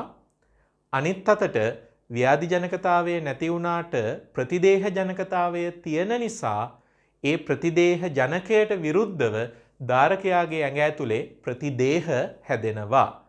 ප්‍රතිදේහ ධාරකයාගේ ඇඟ ඇතුලේ හැදුන නිසා ඇත්තටම ව්‍යාධි ජනකයා දේහයට ආවොත් කවදා හරි එතකොට එයාව ඉක්මනටම විනාශ කරන්න හැකියාව ධාරක දේහයට තියෙනවා. එහෙනම් මතක තියාගන්න මේකේ ඉන්නේ සජීවී ශුද්ධ ජීවීන්. සජීවී ශුද්ධ ජීවීන්. හරිද? පණ තියෙන සජීවී ශුද්ධ ජීවීන් ඉන්නේ. අලව විනාශ කරලා නැහැ. ඒ වගේම සජීවී සම්පූර්ණ ශුද්ධ ජීවීන් තමයි ඉන්නේ. ශුද්ධ ජීවියාගේ සම්පූර්ණ දේහයම තියෙනවා. ශුද්ධ ජීවියාගේ සම්පූර්ණ දේහයම තියෙනවා. සජීවී සම්පූර්ණ හැබැයි අඩපණ කරන ලද ශුද්‍ර ජීවීන්. සජීවී සම්පූර්ණ අඩපණ ශුද්‍ර ජීවීන් තමයි මේ වර්ගයේ එන්නත් වල ඉන්නේ. ඒ වචන ටික මතක තියාගන්න. හරි. එතකොට දැන් මොකද්ද වෙන්නේ? සජීවී සම්පූර්ණ ශුද්ධ ජීවියෙක් අඩපණ කරලා ව්‍යාධි ජනකතාවය නැති කරලා අපි එන්නතක් හරහා දේහයට ඇතුල් කරනවා. ඒ ඇතුල් කරන ශුද්ධ ජීවියා උත්සාහ කරනවා සාමාන්‍ය ශුද්ධ ජීවියෙක් වගේ ව්‍යාධි ජනකතාවය ඇති කරන්න. නමුත් එයාට ව්‍යාධි ජනක හැකියාව නැහැ. ඒක නිසා ලෙඩේ හැදෙන්නේ නැහැ. නමුත් එන්නත හැබෑවටම සැබෑ ආසාදනයක් සිද්ධ වෙන විදිහ අනුකරණය කරන්න උත්සාහ කරනවා. එතකොට ධාරක දේහය ඇතුලේ ව්‍යාධි ජනකයා සක්‍රියව තියෙනවා. එයාට විරුද්ධව ප්‍රතිදේහ හැදෙනවා. ඒ වගේම මෙයා සජීවී ශුද්ධ ජීවියෙක් නිසා දිගටම මෙයා දේහය තුල ඉඳගෙන ජීවිතාන්තය දක්වා, මේ කියන්නේ ධාරකයාගේ ජීවිතාන්තය දක්වාම එක දිගට පවතින ප්‍රතිශක්තියක් මේ වයින් ඇති කරනවා. එතකොට එහෙම වෙන නිසා නැවත වතාවක් ප්‍රතිශක්තිය ඇති කිරීමේ අවශ්‍යතාවයක් නැහැ. ඒ කියන්නේ සජීවී ශුද්ධ ජීවියා අපි දේහයට එන්නත් කරපු ව්‍යාධි ජනකයා අඩපණ කරපු ශුද්ධ ජීවියා ධාරක දේහය තුල දිගටම ඉන්න නිසා නැවත නැවත ප්‍රතිශක්තිය ඇති කරන්න මතක් කරන්න උවමනාවක් නැහැ. එහෙම නැවත නැවත ප්‍රතිශක්තිය ඇති කරනව නම් ඒකට අපි කියනවා, ඒකට වෙනම වචනයක් තියෙනවා. ඒවට අපි කියන්නේ බූස්ටර් එන්නත්. බූස්ටර් එන්නත් මේවට අවශ්‍ය නැහැ. බූස්ටර් එන්නත් කියන්නේ නැවත ප්‍රතිශක්තිය වැඩි කරන. ඒ කියන්නේ දීපු ප්‍රතිශක්තිය තව වැඩි කරන එන්නත් අවශ්‍ය නැහැ. අවශ්‍ය නැත. බූස්ටර් අවශ්‍ය නැත. ඒක තමයි එතන තියෙන විශේෂත්වය. හරි. එහෙනම් ඔයාලා මතක තියාගන්න මේ කරුණු ටික අඩපණ කරන ලද ජීවී එන්නත් වල live attenuated vaccines වල තියෙන්නේ ඉතා පරීක්ෂාකාරීව ව්‍යාධි ජනකතාවය පාලනය කරපු සජීවී ශුද්ධ ජීවීන් අඩංගු එන්නතක්. ඒක තමයි මෙතන වෙන්නේ. මේ එන්නත මොකද කරන්නේ? සැබෑ ආසාදනය හැබෑවටම ශුද්ධ ජීවියා ලෙඩේ හදන විදිය මෙයා අනුකරණය කරනවා. එතකොට ධාරකයා තුල මේ ව්‍යාධි ජනකයා සක්‍රියව තියෙන නිසා, එයා දිගටම ඉන්න නිසා ජීවිතාන්තය දක්වාම පවතින ප්‍රතිශක්තියක් මේකෙදී ඇති වෙනවා. ඒ වගේම මෙයාට විරුද්ධව දේහය තුල හදන ප්‍රතිදේහ මොකද කරන්නේ? දේහය තුල ඉඳලා සැබෑ ශුද්ධ ජීවියා ආසාදනය කරන අවස්ථාවකදී ආව විනාශ කරන්න හේතු වෙනවා. හරිද? එතකොට මේ වගේ අයට බූස්ටර් එන්නත්, එහෙමත් නැත්නම් ද්විතීක ප්‍රතිශක්තිකරණයක්, දෙවෙනි සැරයකට දෙන ප්‍රතිශක්තිකරණයක් අවශ්‍ය වෙන්නේ නැහැ. හේතුව අර ව්‍යාධි ජනකයා සජීවීව දේහය තුල දිගටම ඉන්න නිසා. උදාහරණයක් විදියට අපිට කියන්න පුළුවන් අඩපණ කරන ලද එන්නත් දෙන රෝග විදියට, එහෙමත් නැත්නම් එන්නත් හදලා තියෙන ඒවා විදියට ප්‍රධාන වශයෙන් අපිට කියන්න පුළුවන් සරම්ප, කම්මුල්ගාය සහ රුබෙල්ලා. සරම්ප, මීසල්ස්, කම්මුල්ගාය, මම්ප්ස්, රුබෙල්ලා කියන රෝග තුනට විරුද්ධව MMR කියලා අපි මේක කෙටියෙන් හඳුන්වනවා. මෙන්න මේ ඔයාලා දකින්න එන්නත මීසල්ස්, මම්ප්ස් සහ රුබෙල්ලා. මීසල්ස් කියන්නේ කලින් කිව්ව විදියට සරම්ප, මම්ස් කියන්නේ කම්මුල්ගාය සහ රුබෙල්ලා කියන රෝග තුනට විරුද්ධව තනි එන්නතක් හදලා තියෙනවා. එතකොට මේ එන්නත ඇතුලේ ඉන්නේ මම්ස්, රුබෙල්ලා සහ මීසල්ස් කියන රෝග තුනම ඇති කරන්න හේතු වෙන වෛරස තුනේ සජීවී ආකාරයක්. මේ සජීවී ආකාරය එන්නත තුල ඉන්නවා. හැබැයි අපි යාලව අඩපණ කරලයි තියෙන්නේ. හරි, පැහැදිලි. දෙවෙනි එකේදී වෙන්නේ දුවේ පුතේ අක්‍රීය කරන ලද එන්නත්. අක්‍රීය කරන ලද එන්නත් ඒත් ඔයාලට නමෙන්ම තේරෙනවා ඇති. මේකෙදි වෙන්නේ මේ එන්නතේ අඩංගු වෙන්නේ ව්‍යාධි ජනක ශුද්ධ ජීවීන්.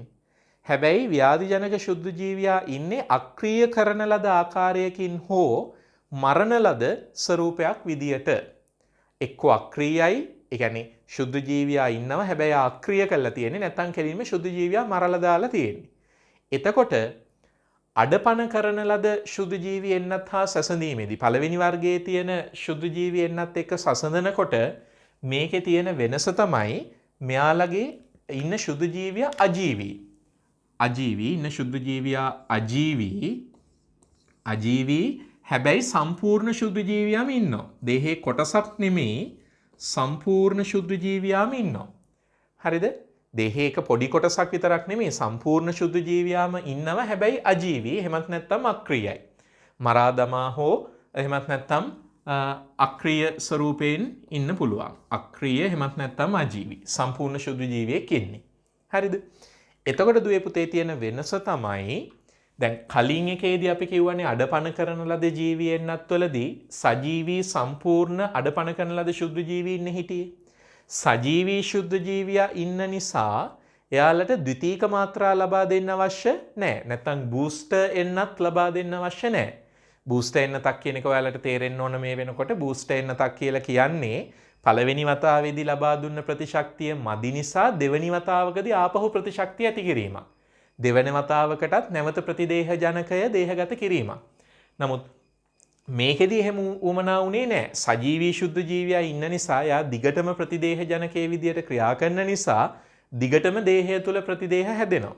නමුත් මෙතනදී අපි දේහගත කරන්නේ අජීවී නැත්නම් අක්‍රීය ශුද්ධ ජීවියෙක් නිසා අපිට සිද්ධ වෙනවා බූස්ටර් එන්නත් එමත් නැත්නම් ද්විතීක මාත්‍රාවන් නැවත නැවත ලබා දෙන්න. එහෙනම් මේකෙදි බූස්ටර් එන්නත් අවශ්‍ය වෙනවා. බූස්ටර් අවශ්‍ය වේ. බූස්ටර් එන්නත් අවශ්‍ය වෙනවා. හරිද? බූස්ටර් එන්නත් ලබා දෙන්න සිද්ධ වෙන්න පුළුවන් අක්‍රීය කරන ලද එන්නත් වලදී. හරිද? ඒක තමයි වෙනස. එතකොට මේ අක්‍රීය එන්නත් එහෙමත් නැත්නම් අක්‍රීය කරන ලද එන්නත් භාවිතා කරන උදාහරණ අපිට කියන්න පුළුවන් ජල බීතිකා රෝගය, ඊළඟට ඉන්ෆ්ලුවෙන්සාව සහ පෝලියෝ වගේ වෛරස් රෝග. ජල බීතිකා රෝගය, ඉන්ෆ්ලුවෙන්සාව සහ පෝලියෝ වගේ වෛරස් රෝග, ඒ වගේම කොලරාව වගේ සමහර බැක්ටීරියා රෝගවලට විරුද්ධවත් අපි මේ ක්‍රමය භාවිතා කරනවා. කොලරාව වගේ බැක්ටීරියා රෝගවලටත් මේ ක්‍රමය භාවිතා කරනවා. ඒතර උදාහරණ මතක තියාගන්න. කලින් අපි සාකච්ඡා කළා අඩපණ කරන ලද ජීවීෙන්නත් වලදී අපි යොදාගත් උදාහරණ තමයි සරම්ප, කම්මුල්ගාය සහ රුබෙල්ලා වලට දෙන MMR එන්නත සහ පැපොල රෝගයට දෙන එන්නත. මෙතනදී අක්‍රීය කරන ලද එන්නත් වලට උදාහරණ විදියට අපි කතා කරන්නේ ජලබීතිකා රෝගය, ඉන්ෆ්ලුවෙන්සාව සහ පෝලියෝ වගේ වෛරස් රෝගවලට ලබා දෙන එන්නත් සහ කොලරාව වගේ බැක්ටීරියා රෝගවලට ලබා දෙන එන්නත්. දැන් ඉන්ෆ්ලුවෙන්සාව කියන්නේ බොහෝ දුරට COVID-19 වලට සමානතා පෙන්වන රෝගයක්. ඒකත් ශ්වසන රෝගයක්. එතකොට ඉන්ෆ්ලුවෙන්සාවට විරුද්ධව දෙන එන්නතේදී කරන්නේ මේ වගේ එන්නත ඇතුලේ ඉන්නේ අක්‍රීය කරපු ඉන්ෆ්ලුවෙන්සා වෛරසය. ඉන්ෆ්ලුවෙන්සා වෛරසය අරගෙන ඒක සම්පූර්ණයෙන් අක්‍රීය කරලා හැබැයි සම්පූර්ණ වෛරසයේම ඉන්නවා. ඒක අපි දේහගත කරනවා. හැබැයි එහෙම දේහගත කළාට ටික කාලයක් යනකොට ඒ අක්‍රීය වෛරසය නිසා ඇති වුණ ප්‍රතිදේහ නැති වෙනකොට නැවත ප්‍රතිදේහ සෑදීම උත්ප්‍රේරණය කරන්න නැවත වතාවක් ඒ වගේම මාත්‍රාවක් දෙන්න ඕනේ. දෙවෙනි වතාවට දෙන එකට අපි කියනවා බූස්ටර් එමත් නැත්නම් ද්විතීක ප්‍රතිශක්තිකරණයක් කියලා. ඉතින් එතකොට මේකෙදි ද්විතීක ප්‍රතිශක්තිකරණයක් අවශ්‍ය වෙනවා. හරි. තුන්වෙනි වර්ගය තමයි දුවේ පුතේ උප ඒකක එන්නත් එහෙමත් නැත්නම් අපි ඒවට කියනවා subunit vaccines. Subunit vaccines. මෙතනදි වෙන්නේ මෙතන සම්පූර්ණ ශුද්ධ ජීවියාම නැහැ. සම්පූර්ණ ශුද්ධ ජීවියාම නැහැ. මේකේ තියෙන්නේ ධාරකයා තුල ප්‍රතිශක්තිය ප්‍රේරණය කරන්නට එමත් නැත්නම් ධාරකයා තුල අපිට කියන්න පුළුවන් ප්‍රතිදේහ සෑදීම උත්ප්‍රේරණය කරන්නට අවශ්‍ය වෙන ප්‍රතිදේහ ජනක ඛණ්ඩ කීපයක් විතරයි. ප්‍රතිදේහ ජනක ඛණ්ඩ. ඒ කියන්නේ මුළු ජීවියාම නෑ, මුළු සම්පූර්ණ ජීවියාම මේක ඇතුලේ නෑ. තියෙන්නේ සම්පූර්ණ ජීවියාගේ දේහයෙන්, ව්‍යාධි ජනකයාගේ දේහේ පොඩි කෑල්ලක් විතරයි. හැබැයි ඒ එක පොඩි කෑල්ලට ධාරකයාගේ දේහය තුලදී ප්‍රතිදේහ ජනක විදියට ක්‍රියා කරලා ප්‍රතිදේහ සෑදීම උත්ප්‍රේරණය කරන්නට පුළුවන්. ඒක තමයි මේකේ තියෙන විශේෂත්වය. එහෙනම් අපිට එතෙන්දි ලියන්න පුළුවන් මෙන්න මෙහෙම දෙයක්. උපේකක එන්නත් කියන්නේ එතකොට දේහ කොටසක් විතරයිනේ. ඒතර කොහොමත් අජීවී. දේහ කොටසක් විතරයි. ඒ වගේම අසම්පූර්ණයි. අසම්පූර්ණ කියන්නේ එතන අසම්පූර්ණ කියන එකෙන් අදහස් කරන්නේ දේහ කොටසක් විතරයිනේ තියෙන්නේ. සම්පූර්ණ දේහයම නැහැ. අසම්පූර්ණ කොටස් පමණයි. අසම්පූර්ණ කොටස් ව්‍යාධි ජනකයාගේ දේහයේ තියෙන ප්‍රේරණය කරන්න මේ ප්‍රතිදේහ නිපදවීම ප්‍රේරණය කරන්න පුළුවන් ප්‍රතිදේහ ජනක ඛණ්ඩ පමණයි. හරිද? අපිට කියන්න පුළුවන් අජීවී අසම්පූර්ණ ප්‍රතිදේහ ජනක ඛණ්ඩ. ප්‍රතිදේහ ජනක ඛණ්ඩ පමණයි, සම්පූර්ණ ජීවියා ඒකෙදී නැහැ. ඒක තමයි වෙනස. මේකට හොඳම උදාහරණය තමයි දුවේ පුතේ ටොක්සොයිඩ් එහෙමත් නැත්නම් දූලකාභ එන්නත්. ඔයාලට මතක ඇතිනේ දූලක ගැන. අපි කලින් වීඩියෝ එකේදී කතා කරා දූලක ජනකතාවය ගැන.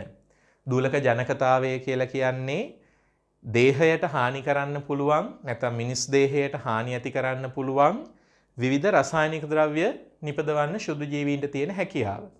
ඒ විදියට නිපදවන ජෛව රසායනික විෂ වර්ග වලට අපි කිව්වා දූලක. දූලක වෙනස් කරලා හදන જાතියකට තමයි අපි කියන්නේ දූලකාභ. දූලක නැත්නම් අපි ඒවට ඉංග්‍රීසියෙන් කියවා ටොක්සින්ස්. දූලක නැත්නම් ටොක්සින්ස් වල ව්‍යාධිජනක නැත්නම් එයාලගේ තියෙන අර හානිකර බලපෑම නැති කරලා හදන දේවල් වලට තමයි අපි කියන්නේ දූලකාභ. එහෙමත් නැත්නම් ටොක්සොයිඩ්. දූලක වලින් දූලකාභ නැත්නම් ටොක්සින් වලින් ටොක්සොයිඩ්. ටොක්සොයිඩ් වල තියෙන ලක්ෂණය තමයි මේව තමයි ගොඩක් ඉස්සර ඉඳලම ඇත්තටම පාවිච්චි කරලා තියෙන එන්නත් වර්ගය වෙන්නේ. දූලකාභ වල තියෙන්නේ ව්‍යාධිජනකයාගෙන් මූලාරම්භ වෙන, ඒ කියන්නේ ව්‍යාධිජනකයා විසින් හදපු අක්‍රිය කරපු දූලකයක්. ව්‍යාධිජනකයාගෙන් හැදෙන මූලාරම්භ වෙන අක්‍රිය කරපු දූලකයකට අපි කියනවා දූලකාභයක්. මේ දූලකාභ එන්නත් භාවිතා කරන රෝගවලට උදාහරණ තමයි ගලපටලය සහ පිටගැස්ම වගේ ඒවා. පිටගැස්ම හොඳම උදාහරණයක්. පිටගැස්ම ටොක්සොයිඩ් එක. නැත්නම් අපි ඒකට කියනවා ටෙටනස් ටොක්සොයිඩය. ඔයාලා හොඳටම දන්නවා දැන් ටෙටනස් කියන්නේ පිටගැස්මනේ. පිටගැස්ම හදන්නේ ක්ලොස්ට්‍රිඩියම් ටෙටනි විසින්. ක්ලොස්ට්‍රිඩියම් ටෙටනි හදනවා නියුරොටොක්සින් එකක්, ස්නායු දූලකයක්. දැන් අපි එන්නත හදනකොට කරන්නේ ඒ ස්නායු දූලකය අරගෙන ඒ ස්නායු ස්නායු දූලකයේ බලය බිඳිනවා. බලය බින්දම ඒ ස්නායු දූලකය පත් වෙනවා ටොක්සීන් එකේ ඉඳලා ටොක්සොයිඩයක් බවට. නැත්නම් දූලකයේ ඉඳලා දූලකාභයක් බවට. මේ දූලකාභය අපි දේහයට එන්නත් කළාම මොකද වෙන්නේ? අපේ ඇඟ ඇතුලේ ප්‍රතිශක්තිය ප්‍රේරණය වෙනවා. එයා ප්‍රතිදේහ ජනකයක් ලෙස ක්‍රියා කරලා අපේ ඇඟ ඇතුලේ ප්‍රතිදේහ හදනවා. හැබැයි එයා දූලකය නෙමෙයිනේ. එයාට අර විෂ සහිත ස්වභාවය නැහැ. ඒක දූලකාභයක් නිසා අපිට ලෙඩේ හෝ රෝග ලක්ෂණ ඇතිවීමක් සිද්ධ වෙන්නේ නැහැ. ව්‍යාධිජනකයාගේ දේහය තුලින් අපි ලබා ගනිපු එක පොඩි කොටසක් විතරයි එතන තියෙන්නේ. ඒක විෂ නැසලා තමයි අපි මේක යොදාගන්නේ. හරි? ඒ වගේම දුවේ පුතේ මතක තියාගන්න වර්තමානයේ වෙනකොට මේ උපේකක එන්නත් නිපදවීම අපි කරන්නේ ජාන ඉංජිනේරු විද්‍යාව මගින්. මොකද අපිට ජෙනටික් ඉංජිනියරින් වලදී පුළුවන් ප්‍රතිදේහ ජනකය ලෙස ක්‍රියා කරන ඒ දේහයේ තියෙන ව්‍යාධිජනකයාගේ දේහයේ තියෙන නිශ්චිත පොඩි කොටස අපිට ගොඩනංවන්න පුළුවන් ජාන ඉංජිනේරු තාක්ෂණය මගින්. ඒ ප්‍රතිදේහ ජනකය ලෙස ක්‍රියා කරන දේහ කොටස පොඩි ප්‍රෝටීනයක් වෙන්න පුළුවන්. ඒ ප්‍රෝටීනය විතරක් අපි ජාන ඉංජිනේරු විද්‍යාව මගින් හදාගන්න පුළුවන්. ඊටාම් නිර්වද්‍යව හදන්නේ හැකියාව වර්තමානයේ වෙනකොට ලැබිලා තියෙනවා. හොඳම උදාහරණය හෙපටයිටිස් B එන්නත.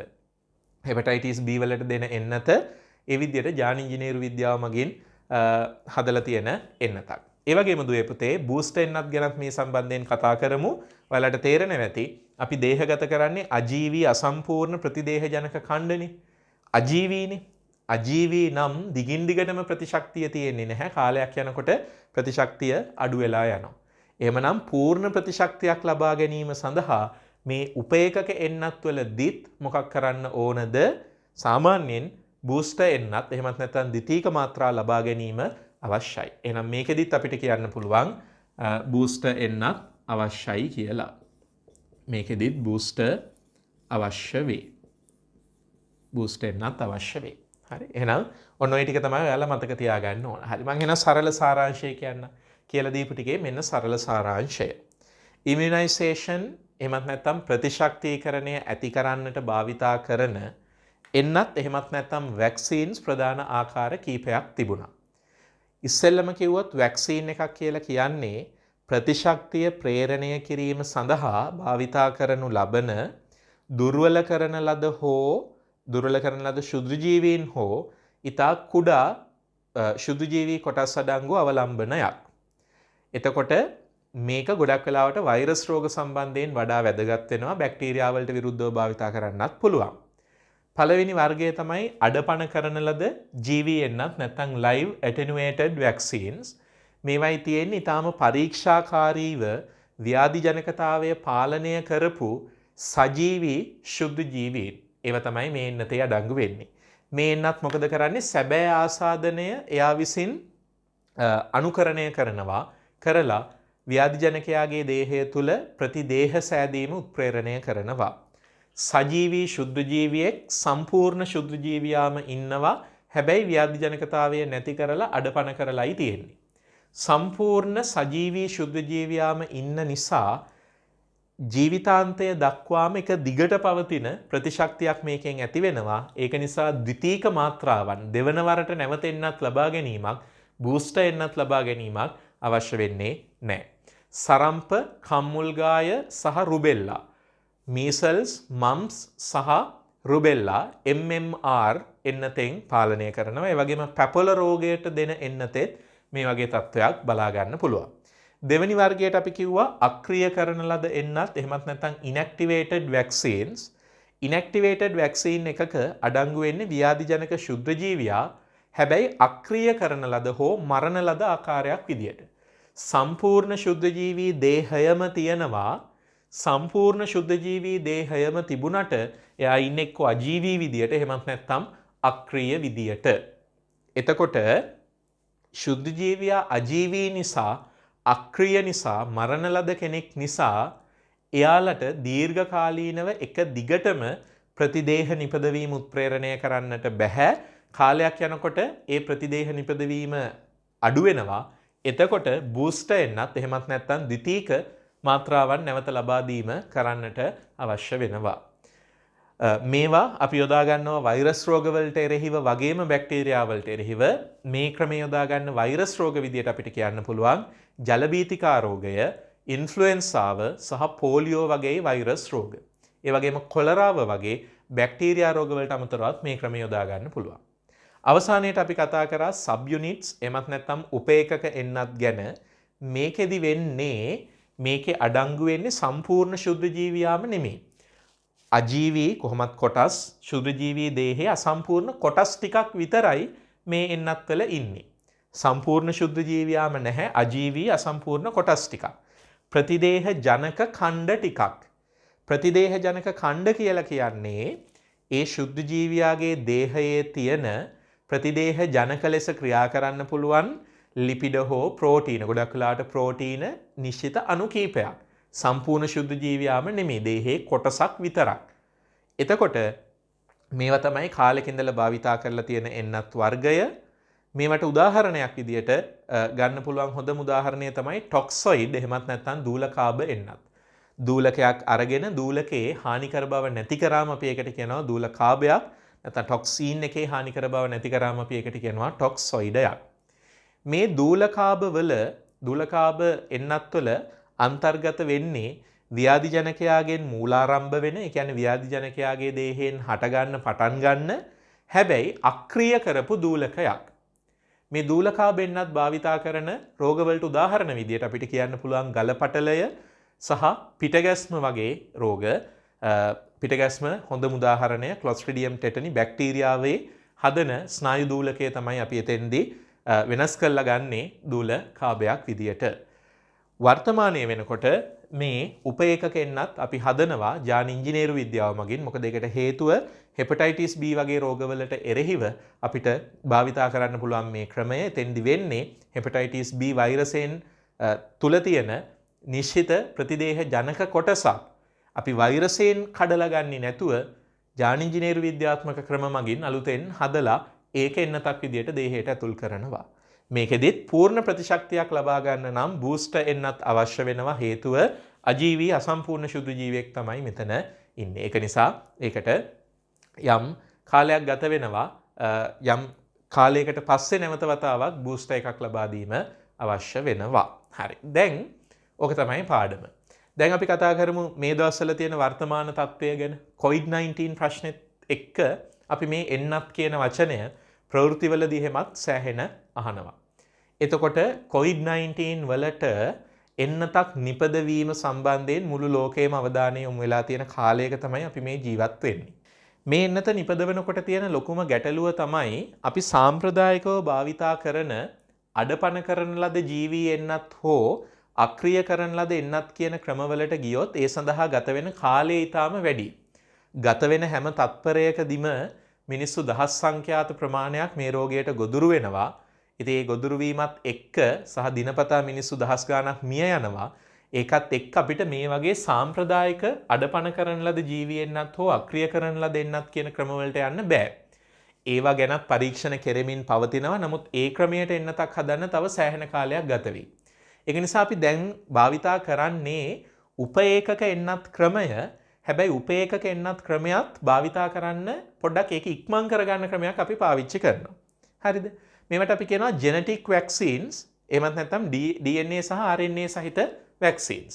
දැන් මේ වාල දකින විදියට අඩපණ කරන ලද ජීවී එන්නත් හෝ අක්‍රිය කරන ලද එන්නත්, ඒ කියන්නේ ජීවියාව අඩපණ කරපු හෝ සම්පූර්ණයෙන්ම මරපු එන්නත් වෙනුවට තමයි මේවා අපි භාවිතා කරන්නේ.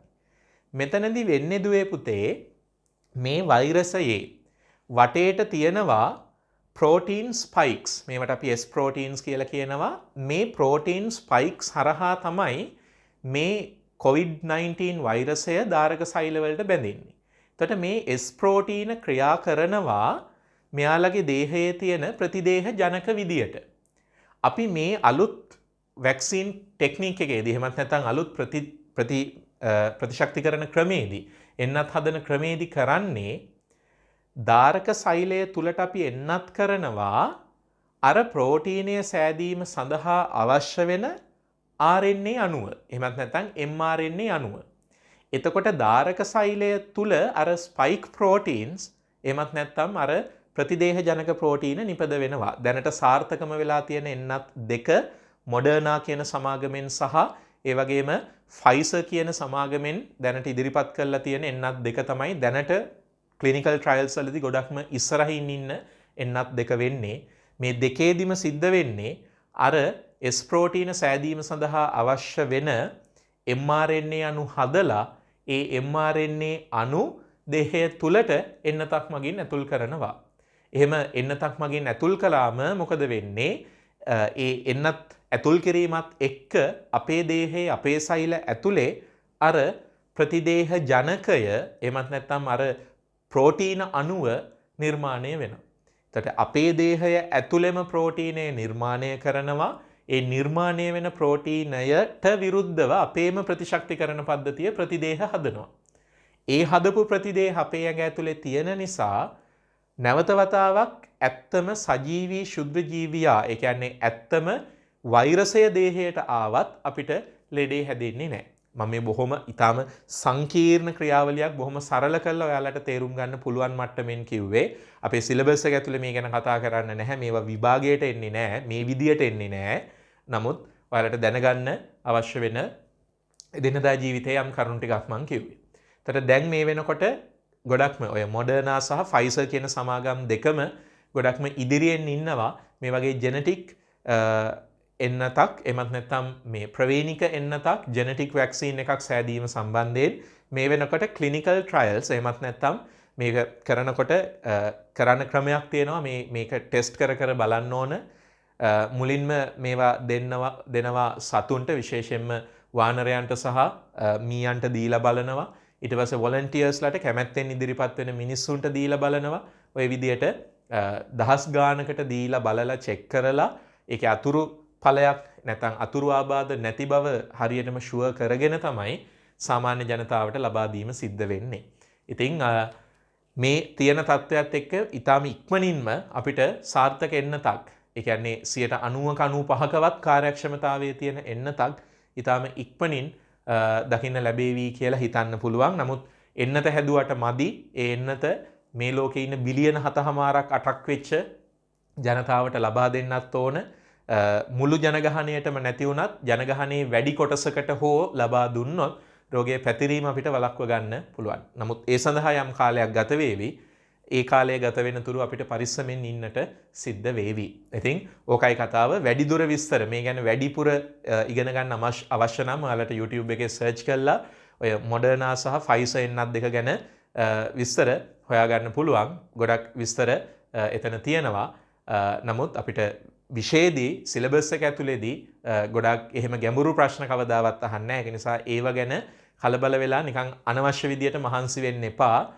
විභාගයේදී ප්‍රශ්න කරන්නේ නැති නිසා. සාමාන්‍ය දැනීම සඳහා තේරුම් ගන්න බැලුවට කමක් නැහැ. හරි. එහෙමනම් අපි හැමෝම ප්‍රාර්ථනා කරමු ඔය වගේ සාර්ථක එන්නතක් ඉක්මනින්ම ඇවිල්ලා ඒ එන්නත ලෝකයේ වැඩි පිරිසකට ලබා දෙන්නට හැකි වෙලා මේ රෝගය මිහිතලයෙන්ම තුරන් කරලා දාන්න අපිට ඉක්මනටම හැකියාව ලැබේවා කියලා. හරි. එහෙමනම් දුවේ පුතේ ඔන්න ඕකයි එන්නත් සම්බන්ධව අපි ඉගෙන ගන්න ඕන දේවල් ටික. හරි. එහෙනම් ශුද්ධ ජීවීන් සහ රෝග කියන මාතෘකාව මෙතනින් අවසන් වෙනවා.